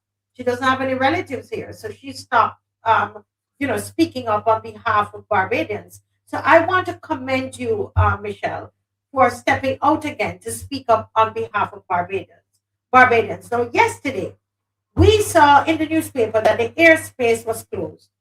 Now, we're hearing about wars and rumors of wars and so on. The airspace closed. You wonder what is going on. These media houses initially did not tell us why. They did not tell us why initially, right? And if it wasn't for, they just had one of them said staff shortage. They did not tell us that there was a sick out or a strike action. Right. A strike. And that is the problem with the media houses in Barbados. So Michelle Russell, the award goes to you tonight. Play the video, Dave. Thank you. I just wanted to come on here and to say emphatically that I stand with the air traffic controllers of Barbados. I just learned through the news that the airspace in Barbados is closed, and it's as a result of industrial action from the air traffic controllers. And I stand with them with this industrial action. You know why? They have been calling for improved conditions for a while now, and it's been falling on deaf ears. And so that they have been led here because sometimes the only way to get the attention is to do something extreme. Is it going to be inconvenient that the airspace is closed? Exactly. Yes, it will. And if nothing else, this will bring to the fore just how important the traffic controllers are. I wrote an article in, I think, January in support of them, because guess what? The air traffic controllers of Barbados are the lowest paid air traffic controllers in the region, even behind Haiti. Let that sink in. On top of it, they have significant shortage of staff, so that a lot of them have to work double shifts on a regular basis. Imagine working double shifts all the time. A lot of them are on the verge of burnout. A couple of them have had health issues because of all these double shifts, one of whom ended up hospitalized. Meanwhile, they're constantly saying we need more staff, we're understaffed, we need more resources, but because there are not enough of them and their role is important, they stay on and they're dedicated. If nothing else, I've learned from interacting with them, even doing a tour of the air traffic control offices, is that they're very passionate about their jobs. It's high stakes, high stress, and they show up anyway. They show up anyway. Now, if these people have such an important role, why should they be the lowest paid air traffic controllers in Barbados? More so, February 20th, an article appeared saying that Barbados Airport makes history with record-breaking 2.4 million passengers in 2025. They made history. Now, guess who contributed to this great news and this great history? The air traffic controllers. So how are they still overworked and underpaid? The employer of the air traffic controllers is the government. But when the government prioritizes something, it happens quickly. Did we not just have anti-defection law passed in 2 weeks? Within 2 weeks of the prime minister saying she wanted this law, it was drafted and passed. But it's about 4 or 5 years now we're waiting on the amendments to the Employment Rights Act, which will benefit hundreds of thousands of employees. So sometimes the only way you can get your boss's attention or the government's attention. Let me segue. During the elections, the Minister of Transport, International Transport and Tourism said they're going to be expanding the airport. And I thought to myself, well, since they have money to expand, I can only assume they'll have money to increase the pay of the air traffic controllers. I can only assume they'll have money to bring in further resources and staff for the air traffic controllers. And then after the elections, I saw an article in the newspaper saying that the airport expansion is starting. So money is there. They can find the money for the things they prioritize, and they need to prioritize the air traffic controllers. Because when you can make this kind of record-breaking history of 2.4 million passengers in 2025, what you have to do is to show appreciation to the employees that helped to make that possible. If you're going to expand the airport, you're going to also need more air traffic controllers. At least I assume so. And would you believe that during COVID, the airport stayed open, our airspace stayed open, and the air traffic controllers turned up to work every single day during COVID when some of us got to stay home. And when they were giving out awards for essential workers and those from tourism that were essential workers, guess who didn't get any awards? Is it any wonder there is now a strike? Is it any wonder that they now have to get the government's attention so that we can see just how important they are? And I understand it's going to be inconvenient for people whose flights are grounded and all of that, but sometimes inconvenience is necessary for change. Almost every time there's been change, revolts, revolutions, whatever, there was inconvenience. And I stand with them. I also want to big up the NUPW, the National Union of Public Workers, for taking up the cause and taking action. And I hope it's not just talks and not just negotiations. I hope there will be true action. Because if you could find money to expand the airport, you could find money to pay these workers. Wow. I just wanted to come on and to say, well said. Keep her picture. Keep it there, Dave. Keep it there. And I just want to repeat a couple of things and remind people that the telephone line is open. And if they could put the number up on the screen, and all that we've discussed tonight, and of course the this particular, the air traffic controllers. We want to talk about all of that tonight. But the phone is open up, the line is there, and you can give us a call, right? And so what I hear Michelle saying is that they have been warning. It didn't happen overnight. You're trying to hide it, that it wasn't a strike, but we know it was a strike. That you have been warned, they have been asking, they have been raising concerns, government. They have been saying that we are understaffed. Can you imagine the air traffic controllers saying they're understaffed? They're exhausted. You understand the safety risk that is? We are overworked. We are burning out. And what they get is silence. They get deflection. They get sometimes meeting and more meetings until now today. Right? This is not a casual job, right? Air traffic control is not a casual job. It's not a desk job, you know. It's not a clerical post. It is it's not something you learn on a weekend. I was looking at some of what is required, the educational requirement is quite a bit. I didn't realize they had to go through so much training. This is safety critical national infrastructure. The air traffic controllers are men and women who make sure that two aircrafts do not occupy the same airspace, that planes land safely. What is the name of the Minister of Tourism or Transport or whatever they call it? Write that name write the name in the comment section, everybody. That our children return home. I want to land it with you all tonight. That tourists land alive. Right? Right? That flights, they move without disaster. This is a high stake thing, you know, high stress, high responsibility. And yet the air traffic controllers of Barbados are reportedly among the lowest paid in the region, even behind Haiti. I was researching that.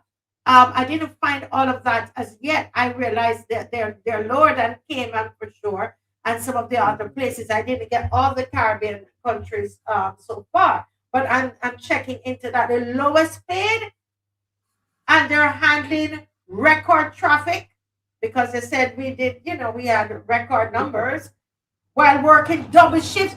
You want the air traffic controllers to work double shift? Some are on the verge of burnout, right? Somebody was actually hospitalized and they still showed up.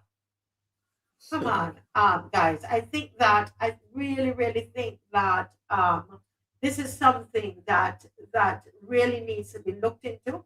And I applaud the air traffic controllers. Come on, give them a hand clap.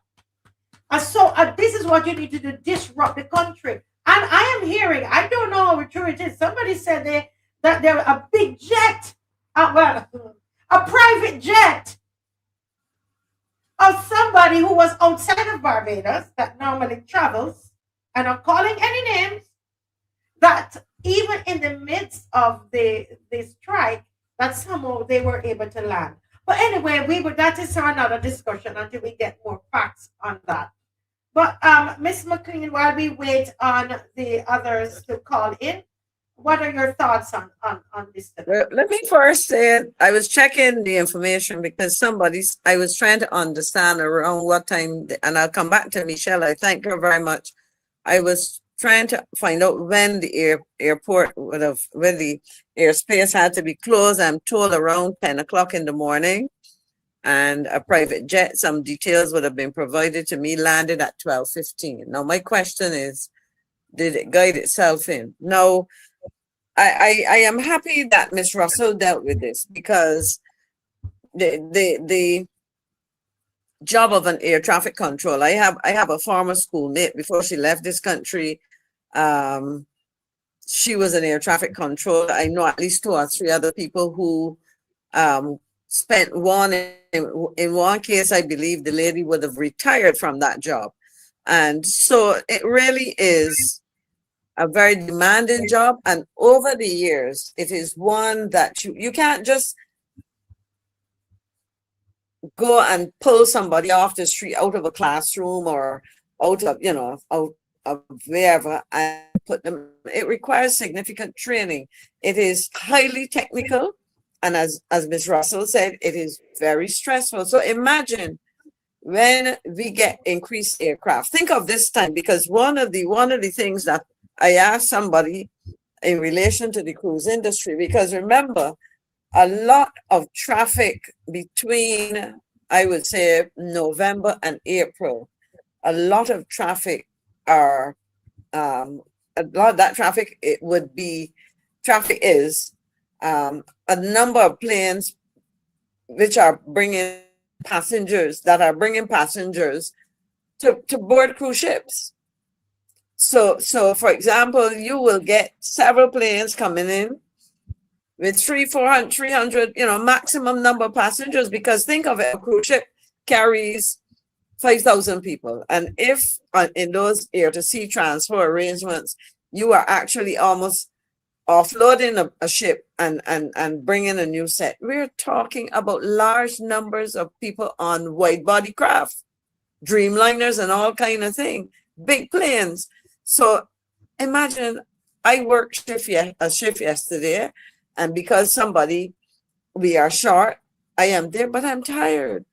Think of somebody being sleepy and miscalculating, missing, because there a lot of precision and so on goes into this. So I agree with her. Why are they not prioritized? And because of the nature of the job and the challenge you would have replacing people at short notice, think in terms of a good training and personnel development program to get people trained and capable. I remember years ago, I think Ronald Reagan was president of the United States, and there was something to do with privatizing something, but the air traffic controllers went on strike. And even people from the military who had some experience, they couldn't just go and fit in. And if you see pictures, of the skies with planes and so on, it is not something that we can wish away or figure, well, we would get around to them. These things have to be prioritized. And in fact, what I checked yesterday, and I was told, because I wanted to get a sense of how it impacted the cruise industry. And the person said to me that all of the transfer ships were delayed yesterday. And the flights, for passengers coming in and those going out, because you would get like a literal transfer. People will get off, and then, plane comes in and it brings in. So you may go and see on the tarmac 3 or 4 jets parked. And they are jets that are strictly dealing with the cruise industry. Right. So we have to understand the importance, You have a caller, go ahead. Good night, caller. This is you, Marcia Weekes, Maturu. Good night. Hello. Yeah, my name is Sorrel. One who called in. I believe it's over there for one of the employees in Barbados because they're too underpaid. Another thing, you want to get rid of the IMF because what's the problem with the IMF? That you can employ as much people as possible. And not only that, you can't give people as a base as you are supposed to. So basically, the government, which is Barbadian Party, should be able to run the country on their own, not going the IMF running the country. So because these employees in Barbados being unfair doing them, because I don't know why the unions don't really, come over strongly. That's why they're supporting that, the union come over strong at this present moment. But people is being unfair in Barbados all around. All around, not just the air traffic controllers. Because when you really check it and think too, right? A lot of countries, the government is running the country. What is the IMF running Barbados and making decisions on fair the staff on, got the staff feel like, frustrated the situation and the conditions are new, Yes. and the treatment they're getting. Yeah. But something that Michelle said, caller, is that they have been waiting on the amendment to the Employment Rights Act for years. I think she said, or 3 or 4 years, and nothing has been done for that. But I mean, they just amended the Constitution, the crossing of the floor. But they've been waiting on the Employment Rights Act to be amended. I wonder if employees knew about that. Well, that's a very sad situation, because if you really check, people being free considered also because you only getting certain people you work, but you can employ other people on that so that you could build your workforce. Because when you really check it, the workforce in Barbados is very weak. That's one. Underpaid to high cost of living trade, and so that's putting you under high pressure and a high volume of stress. Yes. Well, caller, thank you for calling. A great contribution. Thank you so much. Okay, blessings to everyone. Once again, and positivity. Yes, sir. Thank you. Okay. Yes. Ms. McLean? Yes. Yes. Yes, go ahead. Yes.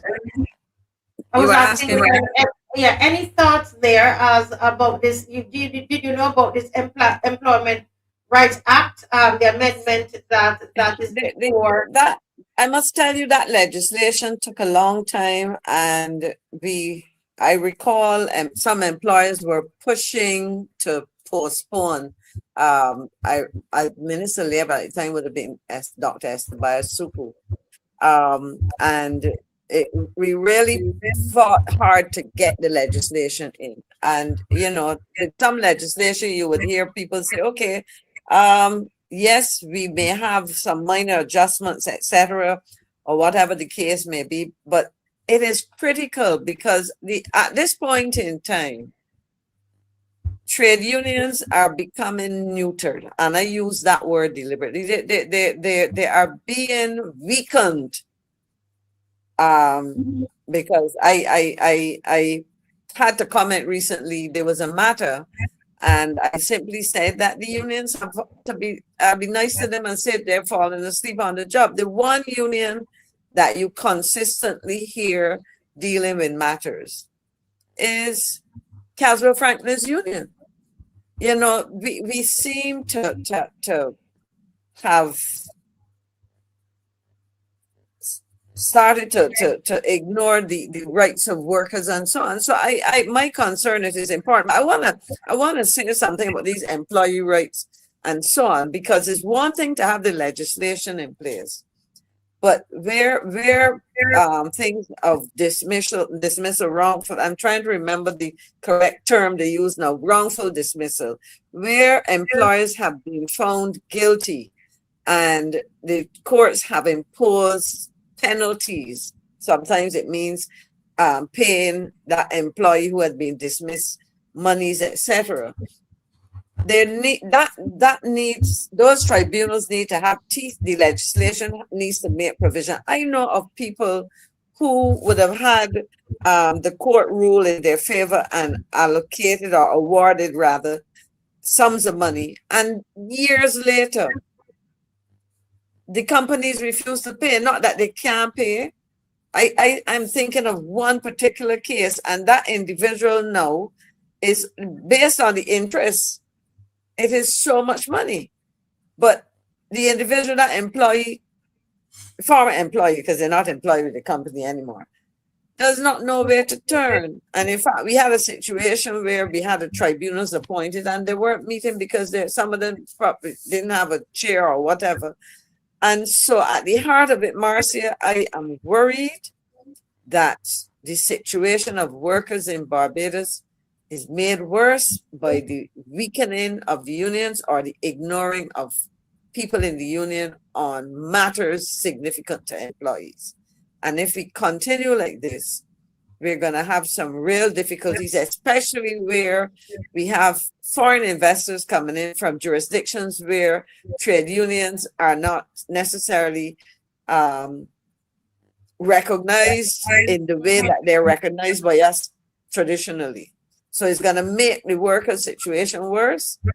And that is a cause for concern, especially where, as far as I'm concerned, when I look on, the responses of the unions have been weak. And I wouldn't even say the unions are weak, because when they wanted to protest and to, do whatever they did it. But now it seems as though workers have often to step out ahead of their representatives, and the representatives try to play catch up in a lot of instances. But somebody here is agreeing with you that the unions have gone silent. Remember, we talked about silence at the beginning of the show, guys? Yes, This person said they've never seen such a thing in their lives, and this is why we cannot go silent. We cannot go silent, and that's why this woman is not a union rep, but Michelle Russell. But I want to. She doesn't have a union, but she's a concerned citizen. Yeah, yes. I want to commend her. I want to commend her, right? I just want to read some of the comments while I wait on callers to call in. And, one of the things I realized with Barbadians is if it didn't affect them directly, then the issue is, it's almost like it's out there. But if you had a relative coming in and a tired air traffic controller was out there trying to direct planes and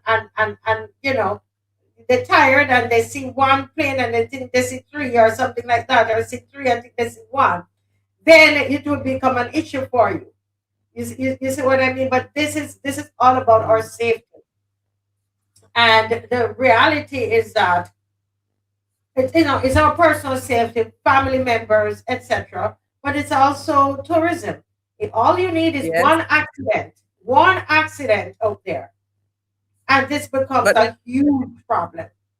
But there's also the other issue, because we're thinking of loss of business and so on. Because if cruise ships have to face this, they will decide we can next time we set our itineraries, move away. But think of I remember the day that Cubana plane crashed. And you heard, because I live in Black Rock and the university is right there, we heard the plane. Think of a large Dreamliner, that size plane, getting into difficulties and crashing. Barbados is a small place. Think of that kind of tragedy. We cannot afford to have those things, and if we say that, and not if we say tourism is the main, almost the sole earner of foreign exchange in any substantial way in this economy, you would expect that they would have all the things they need to have, and be given priority, because they prioritize other aspects of the industry. And we're talking about that literal point of entry, whether it's entry into our airspace and being guided to land and all of that.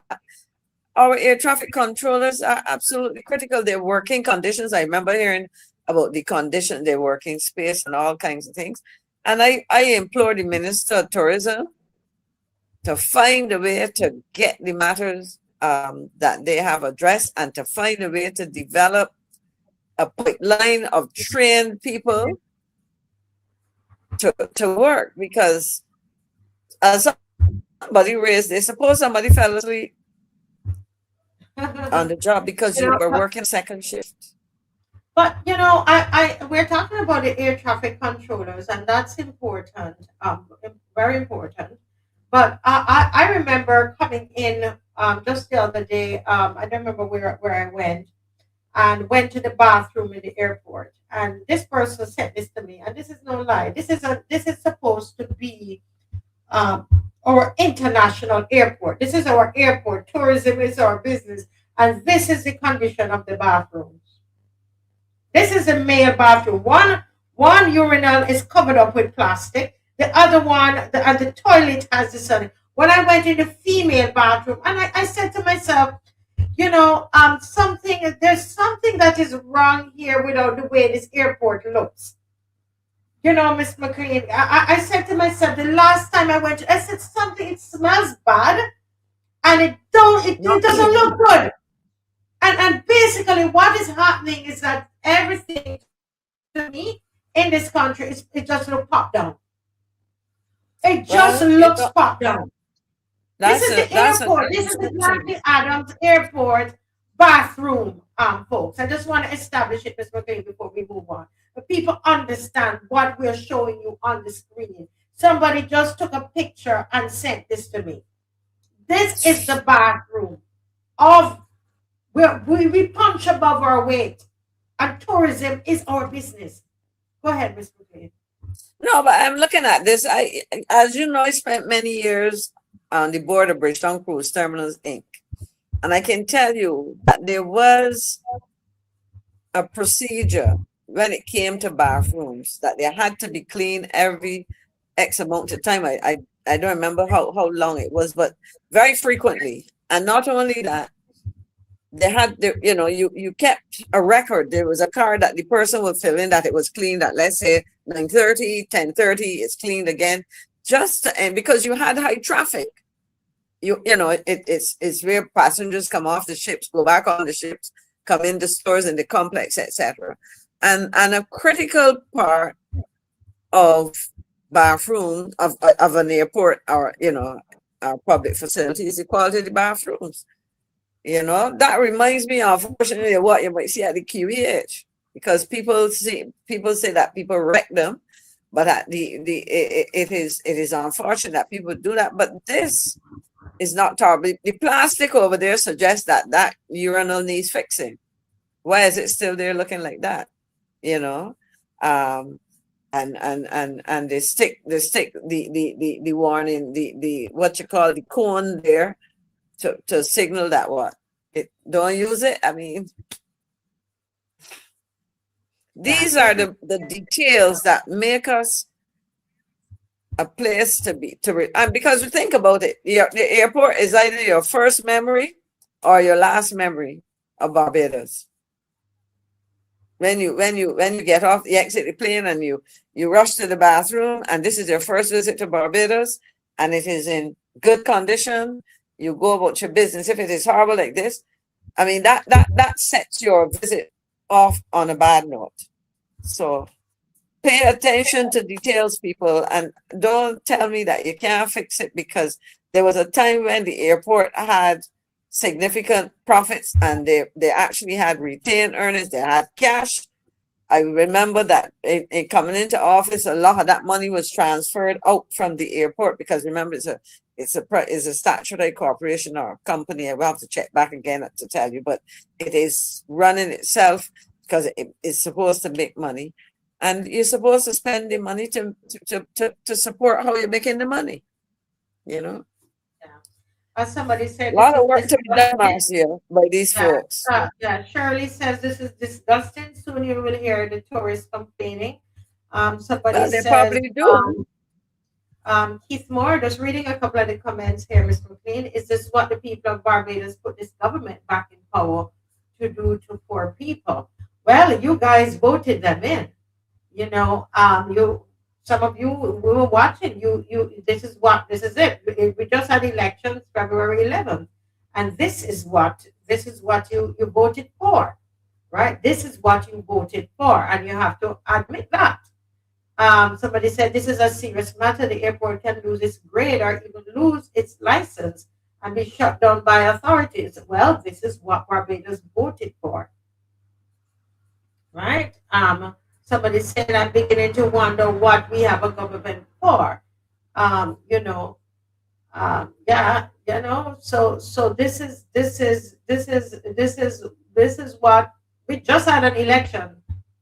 It's not a month. It's not. Is it a month yet? It's not even a month yet. Not yet. Right? And we knew these things are happening, and they continue. Yeah.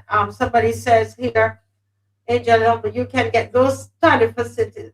You can bet, yeah, they will be fixed That would tomorrow. mean that.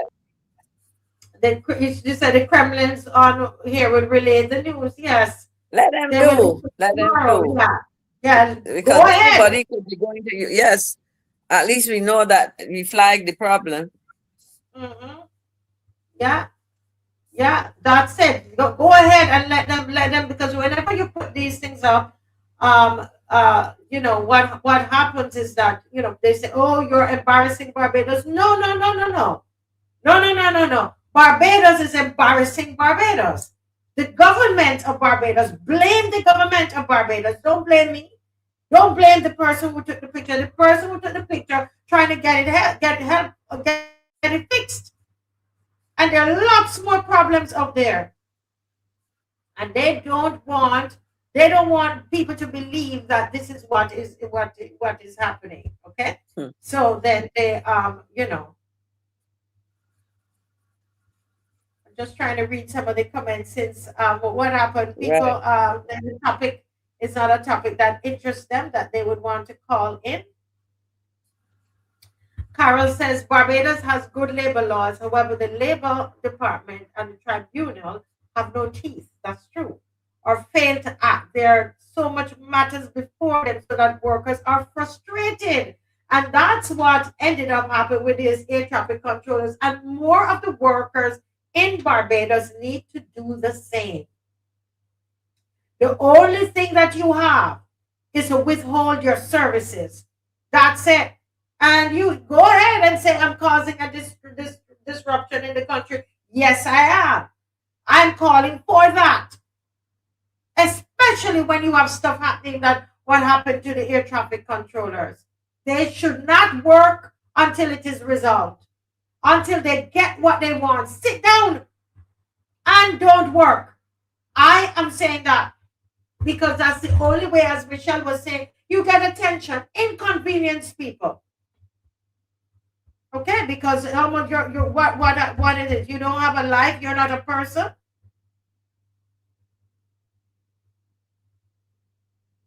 Yeah. Somebody said they're going to play, they will blame the DLP and Mr. Thorne. Blame the DLP and Mr. Thorne for this. Go ahead. This was done by Mr. Thorne and the DLP, did that bathroom.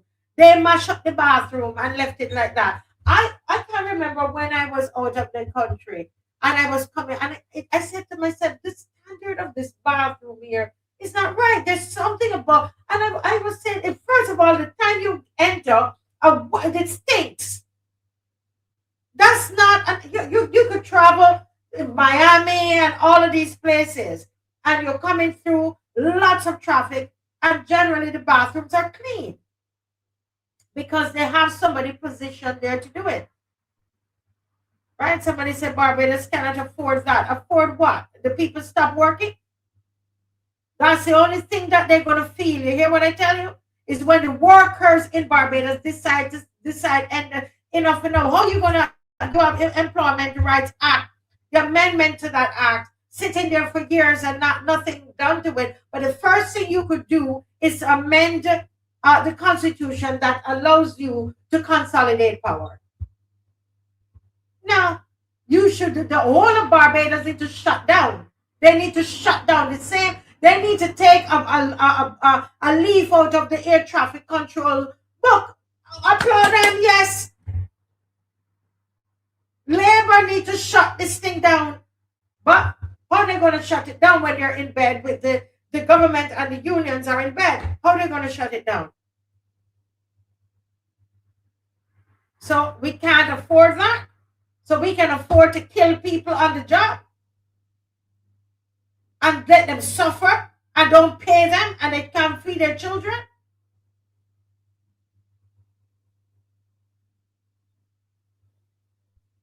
Yeah. Somebody says here, all these millions floating around, both accounted and unaccounted for, yet important issues can't be addressed. This is total madness. Well, Andrea, this is what the people, they voted on February 11th for this government here. And it seems like it's working for them. Is it working for you?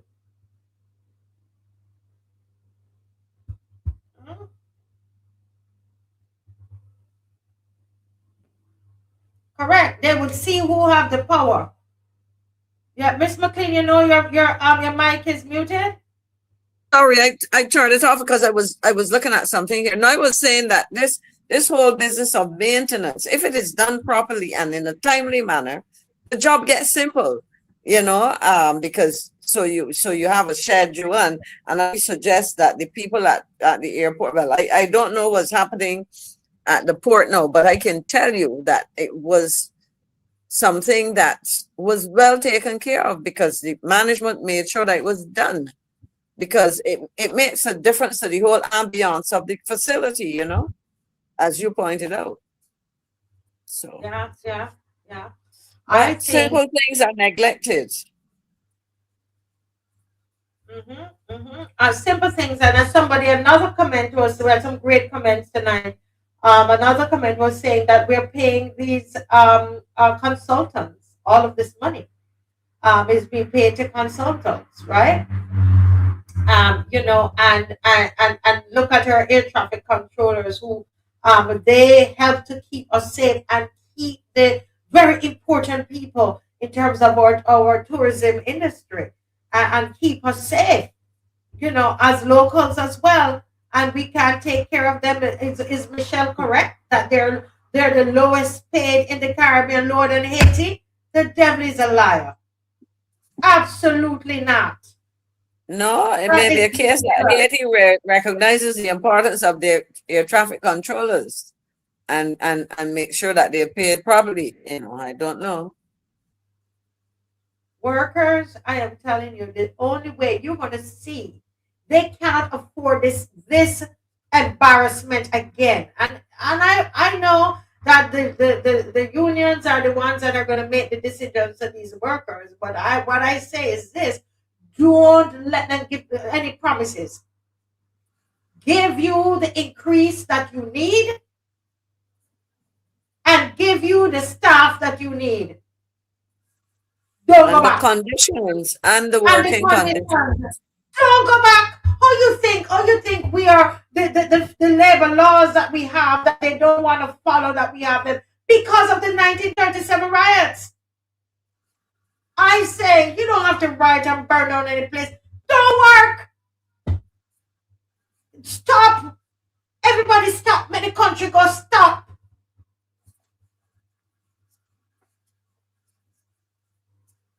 That's what needs to happen. Do we have the guts to do that? We need, first of all, you need proper union leaders in order to get this done. If the union leader is in bed with the government, how are you going to get it done? The union leader is an MP. A union leader is an MP. Get up. Oh, she support this bill with all of your being, with all of your being. All of my all the fibers of my being. She support the bill that says that they can, that's taking away her rights. How is somebody like Tony Moore supposed to be representing you when she stood up and agreed with a bill that took away her own rights, her own constitutional right? She's in no position to represent you. How could Tony Moore represent you? When her own constitutional right, she said she supported with every fiber in her being. What about you? And those are the unions you pay your money to, and you're not getting anything out of them. Absolutely nothing.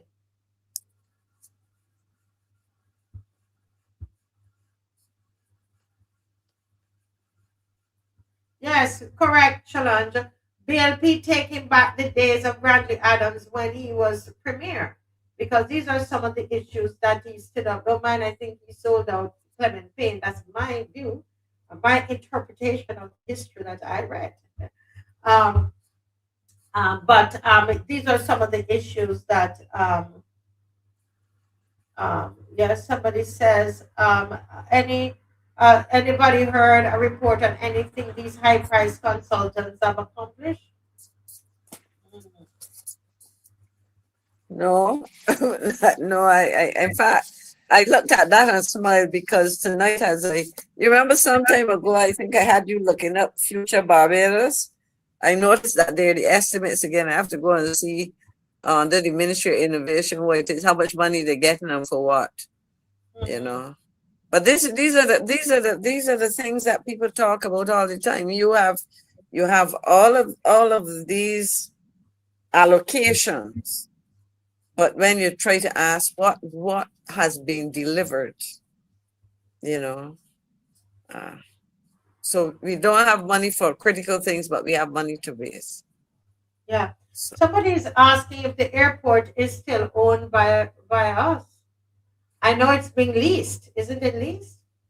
I know they were in the process of negotiating some things. I am not sure. Somehow I have in the back of my memory that I was told by someone that the airport, whatever it was stalled. So I will see if I can find anything as we speak. But I'm not sure that they remember there were supposed to be some people from Dubai or something who were supposed to be part of a process. I suspect that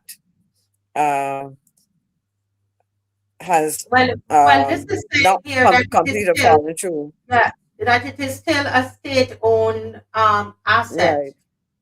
Right. So I don't know if they've abandoned the idea, because there was some little bit of money. That's the best way you can describe it. Because when we look back and when we looked at the amount of money that we were supposed to receive, it was, you know, so it, I'm trying to find, well, this note was suggesting that they were supposed to be finalizing a PPP, some 25 to 30 year concession. The office of the Sheikh Ahmed Dalmouk Al Maktoum. This is somebody connected to the ruler of Dubai based on the name. But the final agreement was expected to be signed early 2025, but we into early 2026. So that's a year ago, and there's no evidence of that. So I think it is still on now. Again, these are the things we hear, all of these grandiose announcements, and then they drop off, fall off, and disappear. And we don't get to hear why not, what has happened, and why things have not progressed, or whatever the case may be. Yeah. Apparently, it was supposed to be for up to 30 years, and it 20 was to 30 years, yeah. Yeah, Barbados, $300 million. But the money. This was 147 million US dollars. But nothing. It hasn't. 30 years. That's no money. Anyway. But well, we shall see. I noticed that the Paradise place, I've been seeing some hoarding going up, and they seem to have cleaned up. Remember that was started back in 2005 or whatever, and well, we shall see, Marcia. There was a lot of sure with that. Project were called and talked about. Yeah. Well, you know what? It's a lot we covered tonight. A lot we covered tonight. We're not getting any calls, so I'm just reading the chat messages. Okay. Reading the comments.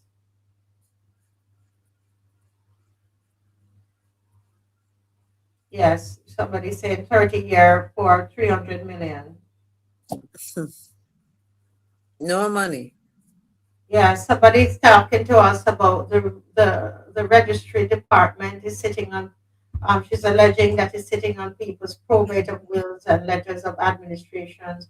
Lawyers complaining about the length of time the registry. I know very well. I know very well about that problem, and I think it is unfortunate because in some respects, persons cannot get what little their relatives have left them, you know, and really and truly, they need to do something. That's the registry, the Supreme Court. You have the corporate registry. I spoke to you recently about a friend who was all gung-ho to work with some young people, and after just a year and almost a year and a half, it is total frustration. Getting, we talk about business facilitation. I want to hear these ministers tell me what has changed for the better in the last 2 to 3 years. Yes. Because I can tell you very little, if anything. Somebody here has written me and they said the procedure at the tower is if you are away for a considerable amount of time, you have to be retrained. And they're saying the CEO left there years ago. Suppose that private plane had gotten into trouble. I wonder what the government would have done. This is what they're saying that. Well, right? some people in Barbados can do as they like. You know? Because that's a question, because somebody told me that they were very close and they heard a private plane landing at 12 something. A lot of the 12:15. A lot of the Grantley Adams International Airport workers are disgruntled. A lot have dropped out of the union. A lot of unfairness happens there. Office staff have been to the ombudsman regarding salaries and wages. Workers doing the same job in one department are paid differently, as the CEO said when he first came, that he realized that who the department head likes are paid more. Wow. They're telling me here the proposed PPP is on hold, and okay, I won't say more because it will give them away. All right. A lot of workers wanted to be paid out, but management said no. So we really need to. I really need to do an expose on the airport. I really need to do an expose on the Grantley Adams Airport. Is what I need to do. Yeah, somebody said, Marcia, these things existed before February 11, 2026, and the population still voted red and ready. Yeah, correct. Correct. And when I post them on my Facebook page, they come for me like, what? But they're going to have to come for me again tonight, because I'm telling you, to God willing, tomorrow morning I'll be posting again. So just don't read my page, Well, I will. That's what they would do. But if they want to read it, keep reading and frustrate themselves. When they read, go and tell them to seek solutions to the problems or the issues that you're flagging. That's what they should do. Prove that it doesn't happen by getting them fixed as quickly as possible, or it doesn't exist. Yeah. Yes. Is there any department this admin can run? Administration can run? They are into delegation, dealings, and taxation. I am telling you. Tanisha says, IMF running Barbados. People can't be employed because IMF says so. A private investigator can come by land and build. Oh Lord, I don't know what that is. Yeah. Oh my goodness. Well, guys, a night well spent. Ms. McLean, thanks again for joining. You're welcome. And thank you, Dave, so much. And I don't know if you have any final words you want to say to everybody. Remember that we're going to be on tomorrow. I just wish that again. Yeah, I just wish that we can. Sorry, go ahead. No, because I think there's a delay and you're not hearing me. But go right ahead, Ms. McLean. No, I say I really wish that Barbados, institutions in Barbados, will be allowed to function the way they're supposed to function. You mentioned, we were talking tonight about the air traffic controllers at Grantley Adams International Airport. But I come into contact with people across several agencies, entities, public sector, private sector. And a number of people are lamenting the fact that Barbados looks and feels like it is limping along. And no amount of fancy words will change that situation. If we're not careful, we will be left way behind. The world is going ahead. I mean, and at this point in time with a lot of uncertainty, we cannot afford to mess up. Things are going to be, these conditions, this situation will lead to tensions, but we should not make it worse by failing to deliver. And as we go through these estimates, it does two things. It allows me to look forward to what appears to be a plan, even though they're set out in broad terms, because you wouldn't see details in the estimate. But then you look back and you reflect on last year's estimates and what they said they were going to do with the money. And we have seen many instances of failure to deliver, lack of accounting for those funds, no effort to seriously correct them. And people are happy with that. Yes. You know, Well, it can't, bad. We can't keep, and remember, we've got to break that culture of silence. Post, speak about it at your workplace. Do not allow them to intimidate you. Speak. This is your country. Open your mouth and speak. The way you break the culture of silence is through courage. And you open your mouth and you speak it out. You say, you write articles. Don't allow them to box you in. Don't allow them to say that you can't say, oh, you're being negative. No, you need to ask questions. Very, very important. God bless you all. Thank you so much, Dave. Thank and you. See you all tomorrow night. See you tomorrow night. God bless you. Bye-bye. Bye-bye. Take care. Yes, bye-bye.